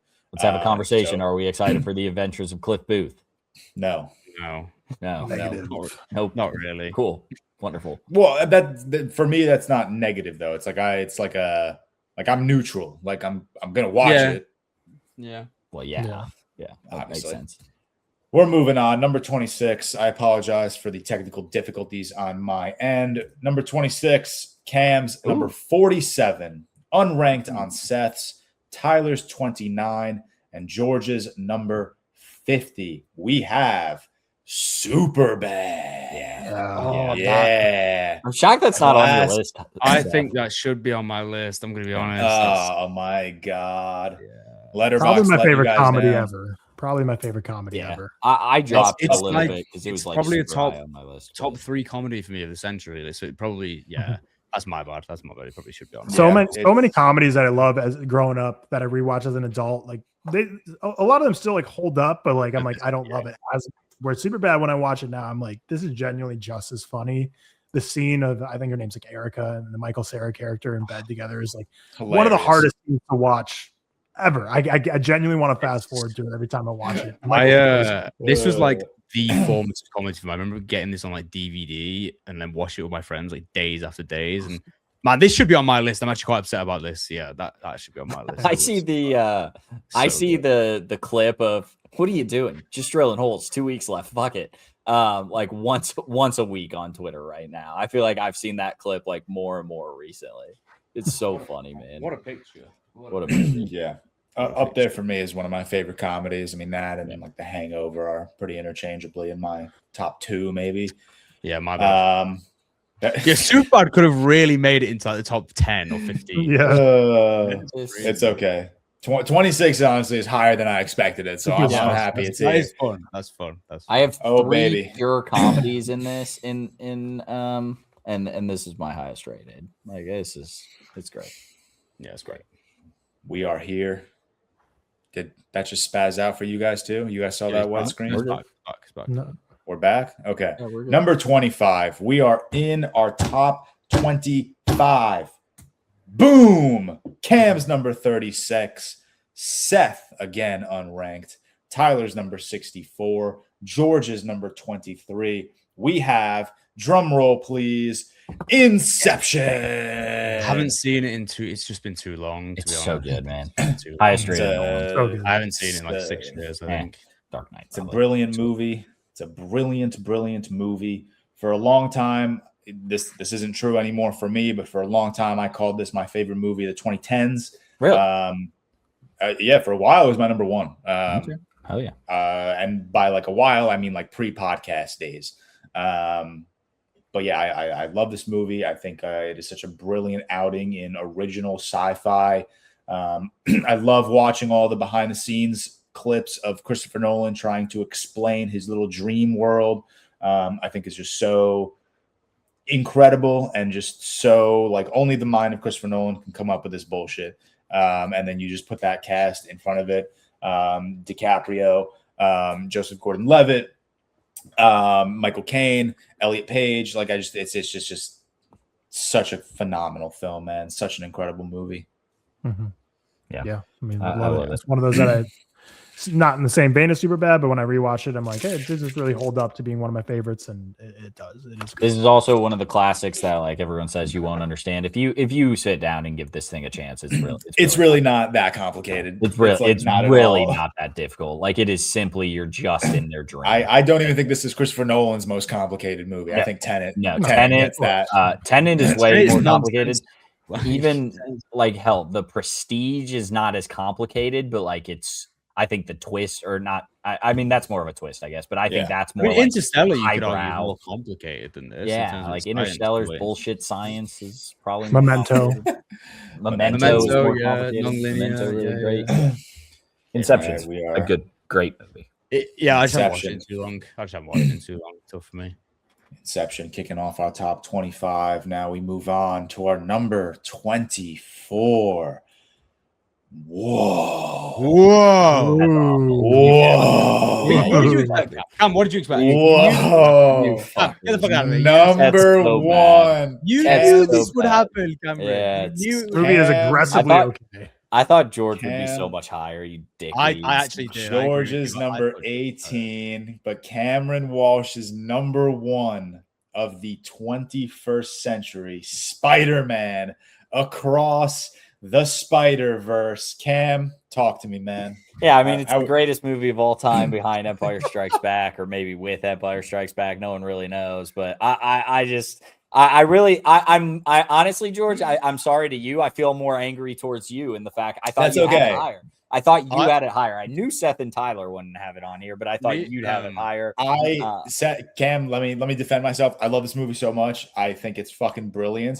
I think why you thought I had it higher is because I do think this is a top 5 movie of the decade. Yeah. But like that's there are 20 other more years of movies I got to account for. I think I got confused. Me and Anna were like, I was guessing before we came on, like what I thought would be in the top 10. I was like, this is a cert just because of Cam and George. For some reason, I thought George had like. I thought I'd at least lock in the top 10 because of that. 24 is good though, Cam. Listen, yeah, no, I know, and I just love this movie so much. I think I understand people's criticism of it's not a full movie or so, but it is. It really comes full circle at the end. I think it just lays part of the plot out to make it open for that third movie that's obviously coming. I can't wait for Beyond the Spider-Verse, but. I mean, I think it's great. It's so good. Just the watercolor of Gwen's Earth. Like I think I rewatched the opening like 20 minutes of this thing once a week. Honestly, I think Gwen's bits are the best bits. They're my favorite bits. I agree. Yeah. Well, Cam Walsh 27. If it makes you feel better, my number one comes in at number 23. I dropped it a little low. I'm sorry, George. Both of our number ones, Cam. Unranked on Seth and Tyler's. Oh, yeah. Sorry, man. Such a lack of ball knowledge. It is actually crazy. But of course, my number one of the century is The Dark Knight.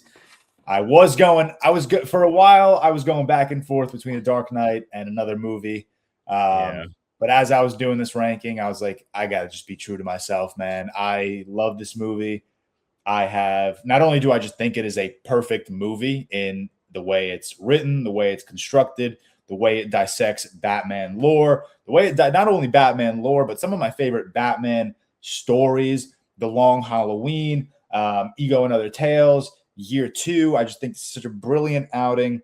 But this is also I just have such fun. Like, this is the first movie that like I watched and I was like, holy shit, movies are sick. Yeah. Like, I remember my mom taking me, it was summer of 2008. She picked me up from summer camp and we went to see The Dark Knight together, and I was just in awe. And this has been my favorite movie since, and I just absolutely fucking adore it. I thought it might be sad. Did you know that was 100 out of 100? Like, yeah, it was. So I feel bad for The Dark Knight because it was 100 out of 100 and one of my favorites for the longest time, and that was like my childhood. And I feel bad in the sense like I've watched it. I don't know. I feel at this point I've watched it so much. I'm not at the point of like feeling nostalgia towards it. I don't really want to watch it as much nowadays as I used to. So I don't know. I dropped it a little bit. Like, everything above it, I was thinking, yeah, if you asked me, hey, what would you rather watch right now, this or The Dark Knight, I would pick the other ones. But maybe I dropped it a little too low. I don't know. And then the Batman came, and I just love the Batman so much that I really enjoy that one a lot more. I don't know. I feel bad because unfortunately, like, I expected, I was so confident Across was going to be your number one. I knew that going into it. And I was so also confident that Across and The Dark Knight would not be on Seth and Tyler. So I expected them to drop a little lower than obviously what we would have expected or what we would have liked. But 23, 24, good placement. 4 very diverse film opinions. Can't have it all. But we move on to number 22. We got a overlap. Cam's number 20, Seth's number 17, and George's number 71, unranked on Tyler's. We just talked about it on our real Patreon. It is Spirited Away. Very happy with this. This is the one film I finalized my ranking before I had rewatched it. I don't think I would have ranked it much higher. It probably would have fallen between like 60 and 70 instead of number 71 for me, so it wouldn't have affected the average score too much. But yes, this is brilliant. Seth, you're number 17. What do you have to say about Spirited Away? Yeah, very, like, probably my favorite animated film, but it's my favorite animated film of all time. Very formative for me. So dreamlike. I love stepping into this creative world. We obviously spoke about it. Shout out to Patreon. I know you just said it, but me and George discussed it and Tyler the other day, so feel free to have a listen to that. But yeah, love it. Happy it made it this high. To be honest, it could even be a bit higher for me, to be fair. But 22 is great. 22 is great for sure. Yep. Tyler, I don't think you dipped into your 4 stars for your top 100, but this wouldn't have made the top 100, right? No, I dipped into like 4 stars from the top 100, but Spirited Away wouldn't have made it. But I'm happy to see it here now, whereas I probably wouldn't have been happy a week ago. And Cam, top 20 for you?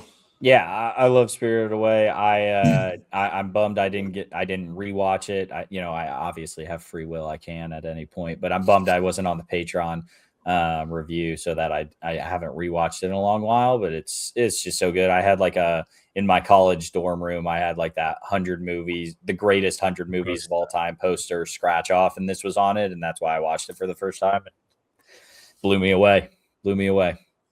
Nice. Yep. Phenomenal film. Number 21, getting closer to that top 20, getting closer to the meat and potatoes of this ranking. Can't wait. We got Cameron Walsh, unranked, Seth, 63, Tyler, 39, and George's number 4 of the century. That is Christopher Nolan's Interstellar. Cam, man. Yeah, I mean, no, I don't want to hear it. I don't want to hear it. I said I love this movie. don't even know what to say about this movie. I said on the podcast a couple months ago after I'd watched this in IMAX for the first time in my life that it was just the best theater experience of my life. And I adore this thing. Everything from Hans Zimmer's score to every single sequence, the docking sequence, the cornfield chase, just the reuniting with Murph at the end of the movie. I think this movie genuinely is just a compilation of some of the best moments in science fiction filmmaking and some of the most ambitious moments in science fiction filmmaking. And I absolutely fucking adore it, man. Could watch this movie a billion times and not get sick of it. I love that it opens up with a documentary style reel of elderly talking about the world, the decaying world. And then, it jumps back to, Matthew McConaughey, Coop trying to save the planet. And I think this is incredible. It's Nolan's original Odyssey. And I fucking adore it, man. I adore this movie so much. Shout out Tyler and Seth for having it on their ranking. Cam, unreal, man. My bad. No, it's cool, dude. It's cool. I don't even care. I'm not even mad, been bro. able to guess when it was like this high, and I didn't have it on my list. It's what it is. What it is at this point with Interstellar. Yeah, for me, second favorite Nolan. Dark Knight's obviously 1, Interstellar's 2. Interstellar and Oppie at 2 and 3 they used to be more interchangeable, but again, I then saw Interstellar in IMAX twice when it released, and it was just such an unbelievable experience. Seth and Tyler, anything on Interstellar? Yeah, it's an undeniable spectacle. I flip-flop between second or third favorite Nolan, maybe second now because of the, like George said, the re-release in IMAX, finally getting to see in IMAX blew me away. It's a great film, man. I love it. It's kind of undeniable. It's a great film. Mm-hmm. Yep. Ditto. Top 20. And I believe we've only seen 2 quad overlaps. Yeah, 2. I think 2 in a row. Well, we got more to come, but this number 20 is number 20 is not it. We got Cam's number 28, Seth's number 6, unranked on Tyler's, and George's number 6. Damn you, Tyler! I agree. I thought this would be a lot higher, actually. I did because yeah, it is Sam Raimi's Spider-Man 2002. Seth, you're number 6. Yeah, I mean, we spoke about it recently. When I was speaking to Cam about it, obviously it's my now favorite. It used to be Spider-Man 2, although they're both like, will we see it? I'm assuming so.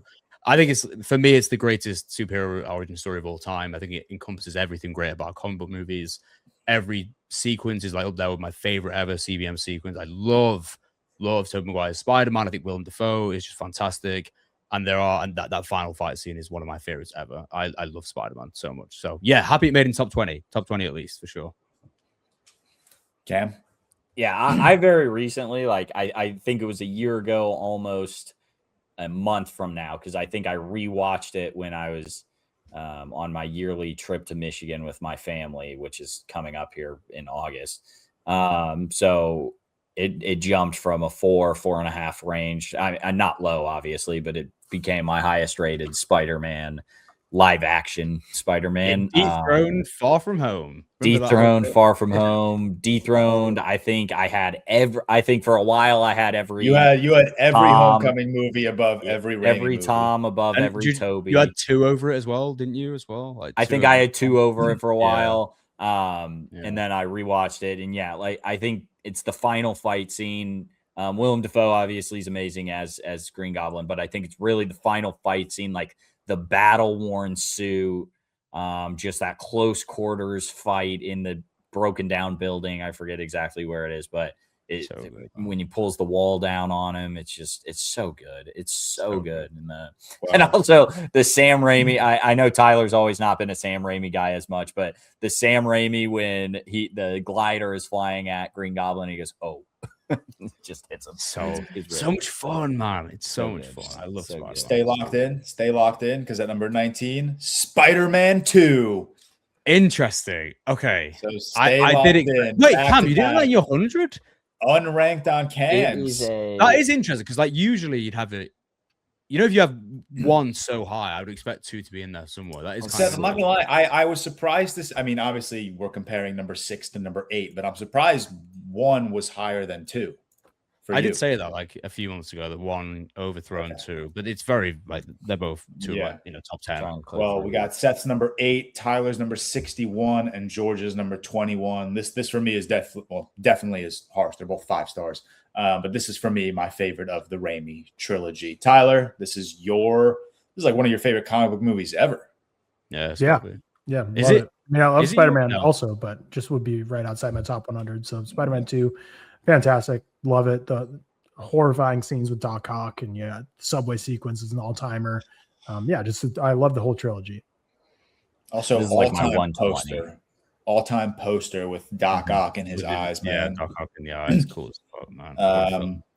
Seth, spoiler alert, it doesn't appear on the ranking, but you did have Spider-Man 3 also in your top 100. So just overall, just one of your favorite trilogies. It's my second favorite trilogy ever. Behind the Dark Knight trilogy? Behind Guardians. Shit. All right. It's that was I like double checked like the ranking points like 5 times. I was like, there's no way. Like, what are the odds that both of these fall back to back? Not to spoil next week's real quick, but right now the patrons are voting for what like next week's recording is going to be, and one of the winning real quick polls is collab ranking movie trilogies. So I think that could be really fun. Collab ranking. I like that. Moving on to number 18. We're getting here. We're getting closer. Unranked on Cam's. Seth's number 29. Tyler's number 36. George's number 24. That is the one, the only one battle after another. Best picture, best director, best supporting actor, winning film. My third favorite PTA. Amazing. I was going to say, for me, this is 1 or 2 PTA. It could be one battle one day. It could be Boogie Nights another day. I think those for me are pretty interchangeable. Tyler, where does this rank in your PTA ranking? Probably at number 3. But not surprising to not see a rank for Cam, seeing as he didn't have Sinners ranked and he said nothing from last year really moved the needle for him much. I'm glad this made it on this ReelTok Award winner. It's really, really cool. It made it top 20. The first ReelTok Award winner to be featured. Yes, first ReelTok Award winner to be featured. It's amazing. The next will be so high, but we move on. We're inching our way closer to that top 10, baby. We're at number 17. Whew. Take a deep breath, guys. How are we feeling so far? How are we feeling so far? Feeling good. Great job putting this all together, George. It's amazing. It's amazing. I have a lot of guesses for. I feel like I can tell you like the top 10 at this point. It's shaping up. I'm excited for it. I'll tell you the top 10, Cam. No, I'm not going to get. Cam, get off the letterbox. Spoiling it. Oh, I'm not on Letterboxd. I'm on my own rankings. We got a quad at number 17. Oh, very close is what I like. Yep. Cam's number 5. George's number 7. Seth's number 83. Tyler's number 80. Our third quad of the day, Spider-Man Into the Spider-Verse. Cam, you can be happy with that. I'm happy with it. I just like I want to see one superhero in the fucking top 10, and it's not. It made all 4. That's really cool. I'm very happy with Into the Spider-Verse. Undeniable movie. Movie. I will say this is our highest ranked animated film. Spirited Away was number 2. But yeah, this I expected. I knew this was going to land in Seth and Tyler's. I didn't know how high or how low. So aggregate on 17. I'm very happy about that. I knew this would be very highly on Cam's, obviously, and for me, this is 1 or 2 animated movies all time for me with Spirited Away. I fucking love this thing. It's so unbelievably good. Yeah, it's amazing. Cam, top 5 for you? I talk Spider-Man / Into the Spider-Verse all the time. You talk it so much, it's been banned on the podcast. Yeah, it's been banned on the not much more to say. Leap of Faith, same greatest of all time. Yep. Incredible. Moving on to number 16. Another quad. Cam's number 39, Seth's number 79, Tyler's number 47, and squeaking into George's top 10 at the number 6 spot, we have Mad Max Fury Road. This, for me, one of, if not the greatest pure action film ever. The Storm is Coming sequence, unbelievable. The Brothers in Arms sequence, unbelievable. I love this journey. I love Junkie's score. I love the orange and blue and yellow color palette. I think Charlize and Tom are brilliant opposite each other. Tom putting on maybe the best performance of all time for someone who has sub 10 words to say in a movie. I love this movie. I'm not gonna lie, I did not think that you guys were going to rate this as highly as possible, so I was preparing myself for it to fall a little lower. But number 16, the best legacy sequel ever for me. I think I can't think. Yeah. I mean, we talked legacy sequel. Top Gun Maverick's still great. Wait. Yeah, for me, it's Top Gun Maverick and this and Blade Runner 2049. I have this. This is my highest ranked legacy sequel. I fucking adore this, man. I think it's so goddamn good. Tyler, you're number 47 in your top 50. Yep, hell yeah. I mean, really cool of our podcast for a movie that's going to be in the top 15.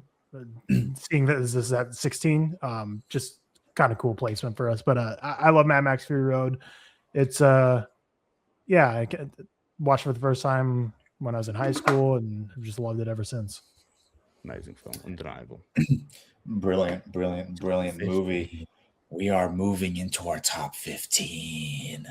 Oh, baby. Okay. Seth, man. Seth, bro. Ooh, Cam's number 9. Unranked on Seth's. Tyler's number 20 and George's number 38. I don't know what this is. It can't be what I'm thinking about then. Glorious Bastards, our collective number 1 ranked Tarantino film. Cam, in your top 10. Yeah, this is my favorite Tarantino. I think it's genuinely one of the greatest movies ever. I think it's honestly one of the funniest movies ever. Just like it throughout it is so funny, but the French speaking scene is the Italian speaking scene is so good when he's like, he speaks the third most Italian. I don't speak any. That's what it said. The third most. It makes me laugh every time.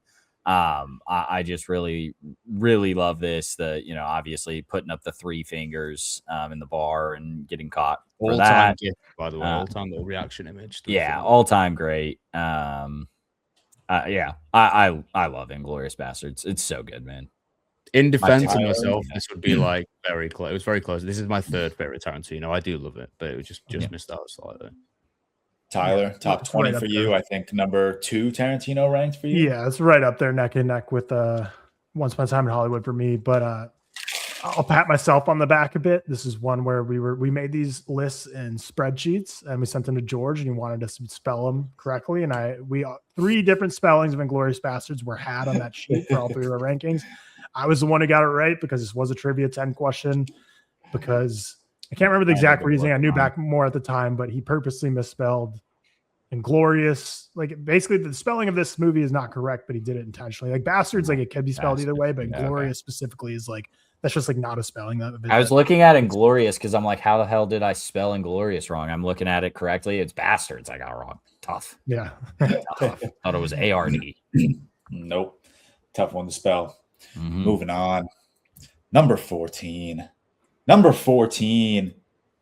Seth's number 1. Damn it, man. Tyler, fuck you. Hey, this is right outside my top 100, to be fair. If it was, the sad thing is, if it wasn't extended editions, this could be top 5. But I started on the wrong theatrical edition, then. It is The Return of the King, falling to George's number 17, Cam's number 42. Seth, I got you, man. I got you. It's your number 1, bro. what do you want me to say? It's my favorite. I don't know. Talk about it. It's my favorite film of all time. I think what really like blew me away was seeing the live orchestra. Well, like it's immeasurable for me how much impact this has had on my life, on my mental well-being in the future. Like this is my favorite film of all time. It's one of those that probably always will be as well. So listen, 14 is good, but it's not good enough. It should be 1. Yeah, at least you're number 1. I understand that feeling. 23 and 24. I understand that feeling. That is true. So far, or well, that's it actually. Tyler didn't have any of our number 1s on his ranking. Sickening. Sickening. SMH. That's all. Wait, Moving on. So Across Spider-Verse, Lord of the Rings, Dark Knight. Yeah. Dark Knight. Yeah. The closest Moving of on. yours would be Seth's, to be fair. Okay, For sure. Sickening. Number 13. We're back to our quad. Cam's number 92.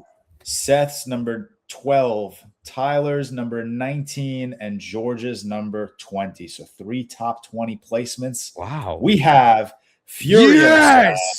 I'm so glad cool of us. We're so cool. Yeah, we're so cool, dude. Like this, we're just This is the coolest shit. like we know ball sometimes. Honestly, like I'm so happy. The greatest prequel of all time, for sure up there. I'd have to really like it's the greatest prequel. Trying to think of other prequels. It's immeasurable. Putting Anya Taylor-Joy in this like oppressed world, watching the rise of Furiosa. Chris Hemsworth's performance, man. Chris Hemsworth's great. The Real Talk Award winner. The apocalyptic feel. Oh man, I'm so glad this is in our top like 15. That's amazing. That's amazing. Yeah. That's a cool placement. Very really cool placement. Really happy this made it. Just unreal movie, man. Between this and Mad Max, George Miller be doing shit, dude. That's true.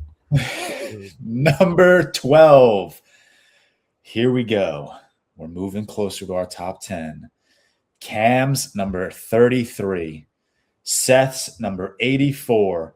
In Tyler's top 3 at the number 3 spot.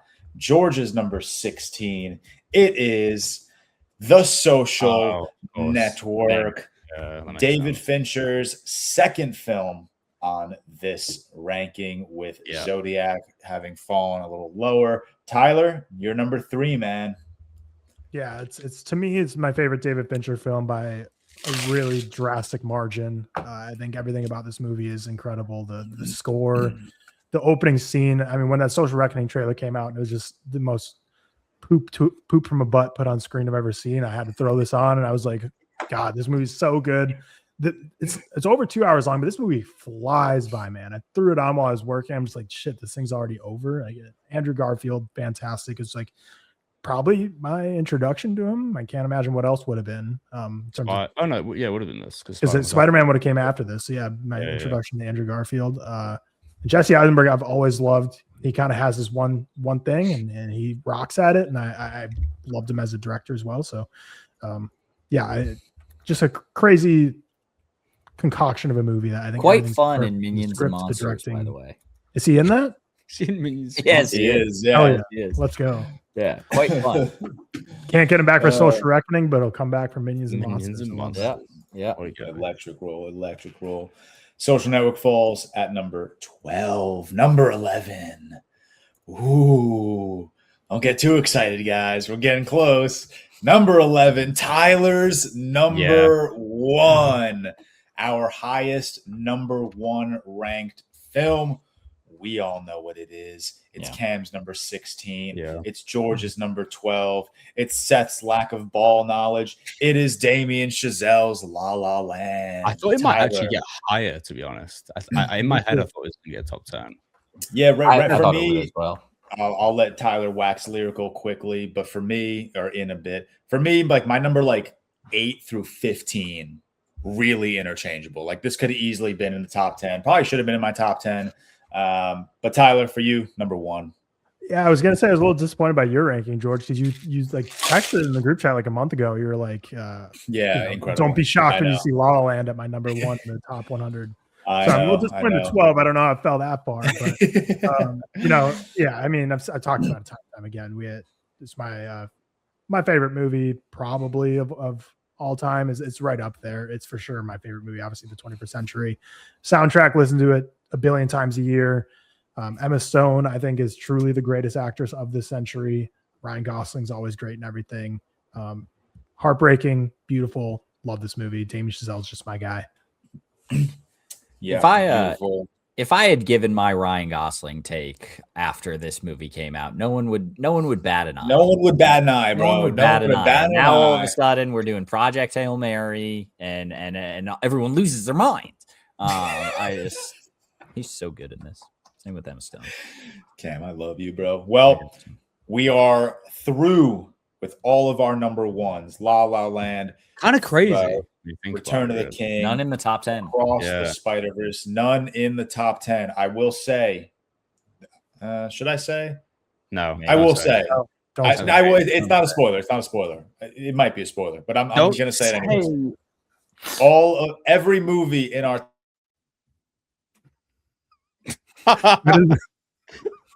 I muted. Just muted me. It's not a spoiler. I promise. I'm not going to say it. I'm just going to say. Go on. Every movie in our top 10 was on all 4 of our rankings. Yeah. It's not a spoiler. That's just fun. It's fun. But it's fun. Like here we go. Number 10. Ooh, the text bigger. The text got bigger. Yeah. That's a graphic designer over here. Number 10. Cam's 53. Seth's 21. Tyler's 23. George's 27. The first time we're seeing this filmmaker in our ranking. One of the GOATs. Bong Joon-ho. Memories of Murder. Ooh. Very, very happy with this. Very, very happy with this. My favorite Bong Joon-ho film. I think the greatest detective movie of all time. Very happy with this. Incredible. This really shows how these rankings can change any single day, because we collaboratively ranked the 50 movies in the ReelTok collection, and this ended up getting to number 1. So now it's at number 10 when we're doing our favorites of 20%. Yeah. Oh yeah. Which God, it's so good though. It's just wild. So good. No, fantastic. We all love it. It's in our top 10. It's such a brilliant movie. It is so heartbreaking. It is so devastating. One of the best final shots, final character stares in film. It's a moment of realization. I love it. Bong Joon-ho, brilliant. Number 9.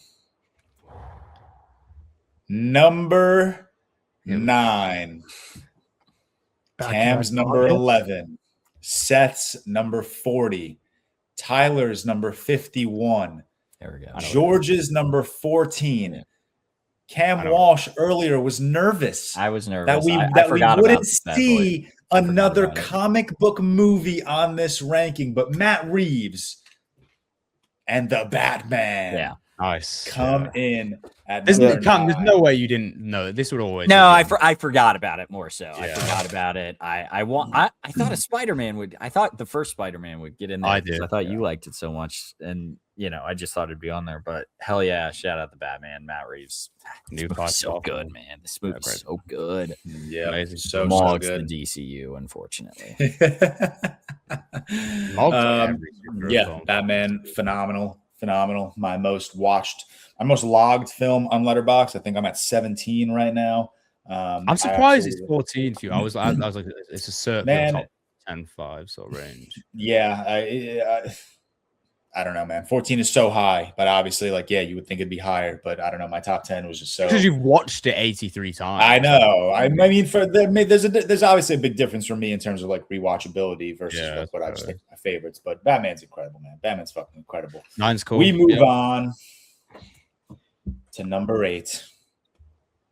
We've seen this filmmaker on this list already. I know what it is. We've seen this filmmaker on this list twice. Yeah, I know what it is. Twice. This is his 3rd time. Number 3. Cam's number 12. Seth's number 49. Tyler's number 4. A film Tyler used to call his favorite movie ever. Yeah. Oh, I know what it is. There Will Be Blood. Yeah. Paul Thomas Anderson's There Will Be Blood. So, Tyler, you're number 4. Yeah, I think I'd never call it my favorite movie ever. I think I called it the best movie ever. The best movie ever. Fair. Distinction back in the day, but now I would have those words be synonymous. But yeah, I mean, There Will Be Blood is my favorite PTA. It still lands there. Paul Dano, Daniel Day-Lewis, fantastic performances, incredible set pieces, beautiful film about greed, capitalism, religion, the contrasts of each of those. You all-time TikTok edits. What else? All time. I'm always nostalgic for that era of TikTok, to be honest. That was just so peak am I. time All Yeah, the edits are so fun, man. And it's like, I am lost. with that violin, yeah. Yes. I Genuine nostalgia for it. You're right. Oh, what an era. Yeah. That is it. That is number 8. We move on to number 7. Another filmmaker we've seen on this ranking already. Yeah. Believe it or not, we've seen this man 4 times already. Yeah, I know. This is his 5th movie. And not his last. Yeah. It's not Cam's his number last. 34. Seth's number 26. Tyler's number 35. George's number 11. Perhaps the science fiction goat. One of the greats. Denis Villeneuve's Dune. There we go. It's not his last. Should be the best one. It's not his last. And that's awesome. That's no great. spoilers, but yeah, Dune. Yeah, expected. God, fuck, man. Oh my God, this movie, bro. I love this movie so much. I love Denis Villeneuve so much. I'm very happy this landed so highly. I didn't expect anything else, honestly. I knew, like, collectively, this is one of the movies that we all kind of agree is like one of the better of the century. So yeah, absolutely brilliant. I know for Tyler and Seth, this is your favorite of the Dune movies. Cam, I believe this is number 2 for you. But yeah, unbelievable movie. Anything you guys want to say before we move on to number 6?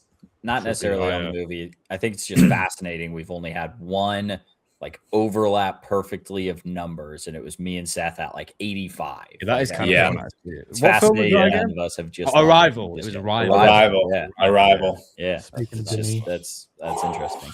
Here we go. Number 6. We've seen this man once before on this list. We've seen this man once before on this list already in the top 10. Bong rip. Bong rip. Cam's number 10. George's number 3. Tyler's 56. Seth's 37. You know what's coming. Best picture, best director, best international film, best original screenplay. It is Bong Joon-ho's Parasite. Hell yeah. I rewatched I was a this bit film. worried that this wouldn't. When we saw Memories of Murder, I was a bit concerned. when before I even saw your lists, and while I was conjuring up my list, and I put this at number 3, I was so like unbelievably confident that this would be our collective number 1. Truly, yeah, I really thought this was going to be our collective number 1. Oh, collective. Yeah, like all of our what our collective number 1 is for sure. But yeah, I rewatched this a couple months ago, and it was just the most soul-crushing, earth-shattering experience I have had watching a film, like, not in a theater. I never got the chance to watch this in a movie theater, but I hadn't seen it in a few years, and I threw it on a couple months ago, and my God, man, my fucking God, this movie is just so goddamn incredible.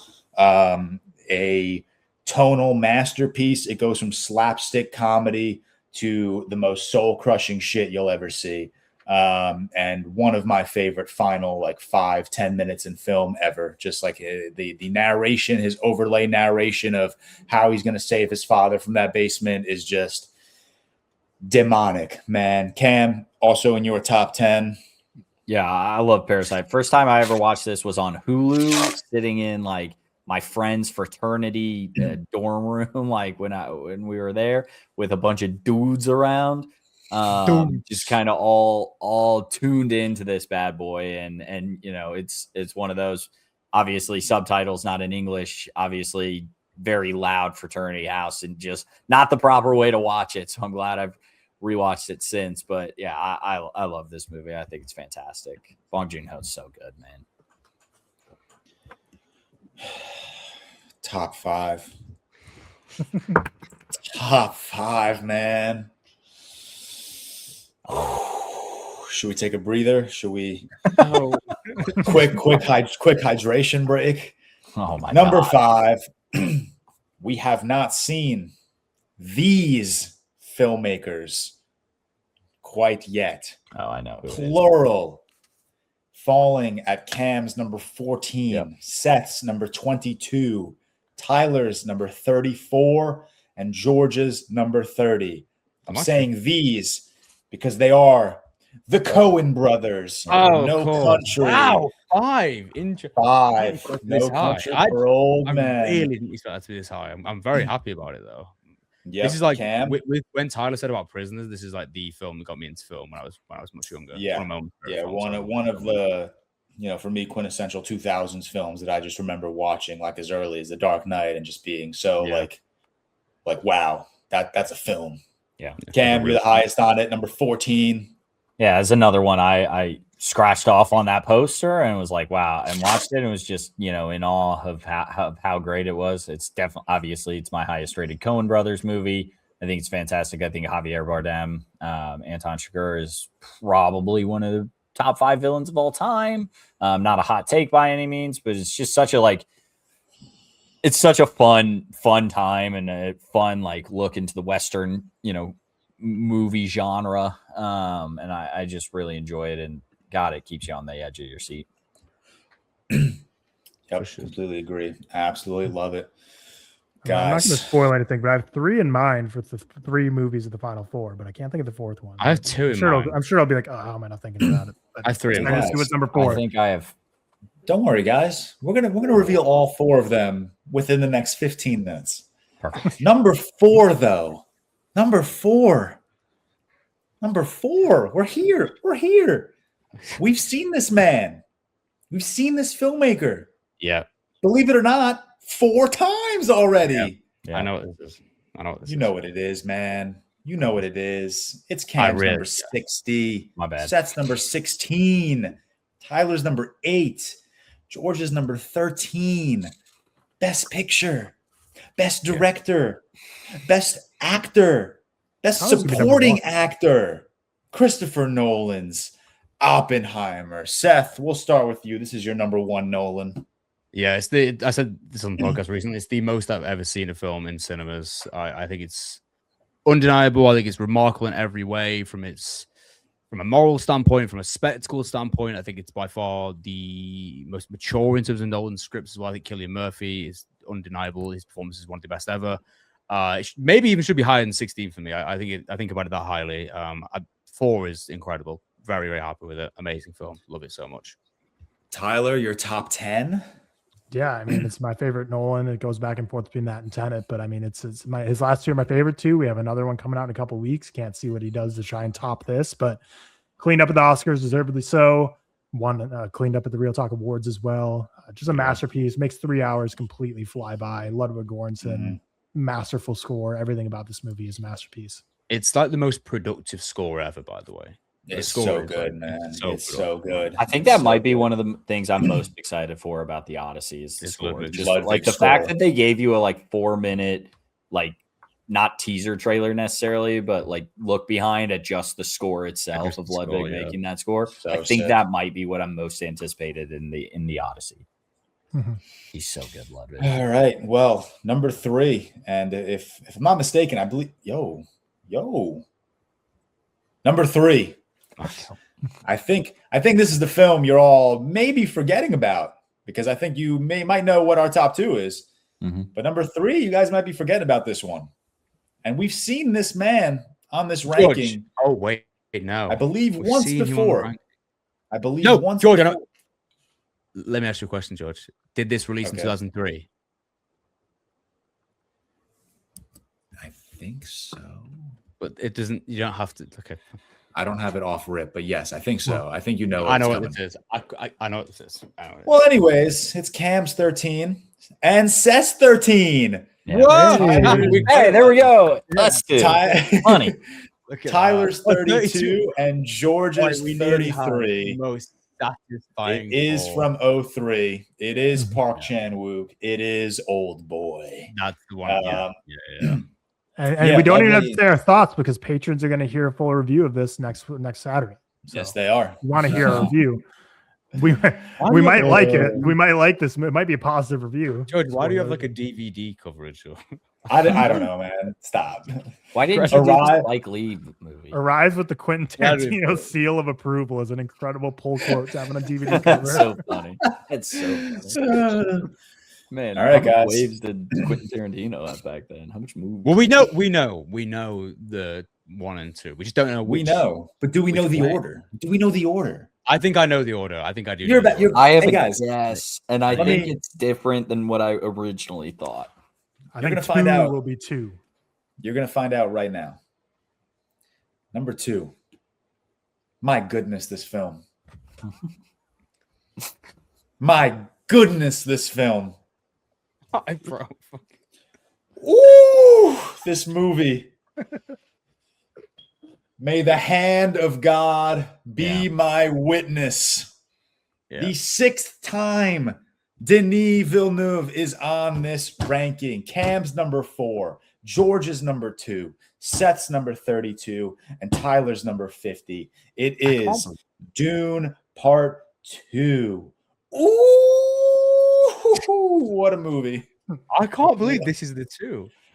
What a movie. We're such a cool podcast. Yeah. We're so sick. No, that is crazy. We are actually so fucking sick. It's unbelievable. This movie is so goddamn good. You don't know how hard I get thinking about this movie, thinking about Dune Part 3, thinking about the collective trilogy. Oh, Cam, you're number 4. Yeah, I mean, it's perfect 100 out of 100. I tweeted it when this movie came out. This is like the cinematic event of the decade. You got to go see it on the big screen. The fact that we're getting Part 3 this year is incredible. I'm so excited. Far and away, my most anticipated of the year is Dune Part 3. I really love it. I really love it. It's so good. It's so good. Very cool ranking. Ooh, very cool ranking. But there could only be one. And that number 1 in the ReelTok collection.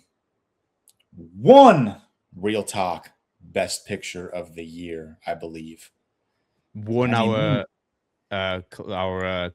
collaborative draft of the ReelTok collection as well, didn't it? Yeah, it did. Yes, I believe it did. It is Cam's number 7, Seth's number 25, Tyler's number 2, George's number 29.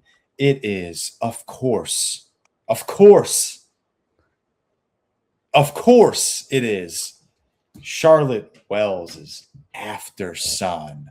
Charlotte Walsh should be paying us for the promo. I agree. That's what I'm saying. Be honest with you, man. That's what I'm saying, man. When are you going to make another movie, Charlotte Wells? How about that? What's going on there? This is insane how much we love this is a cool pick, man.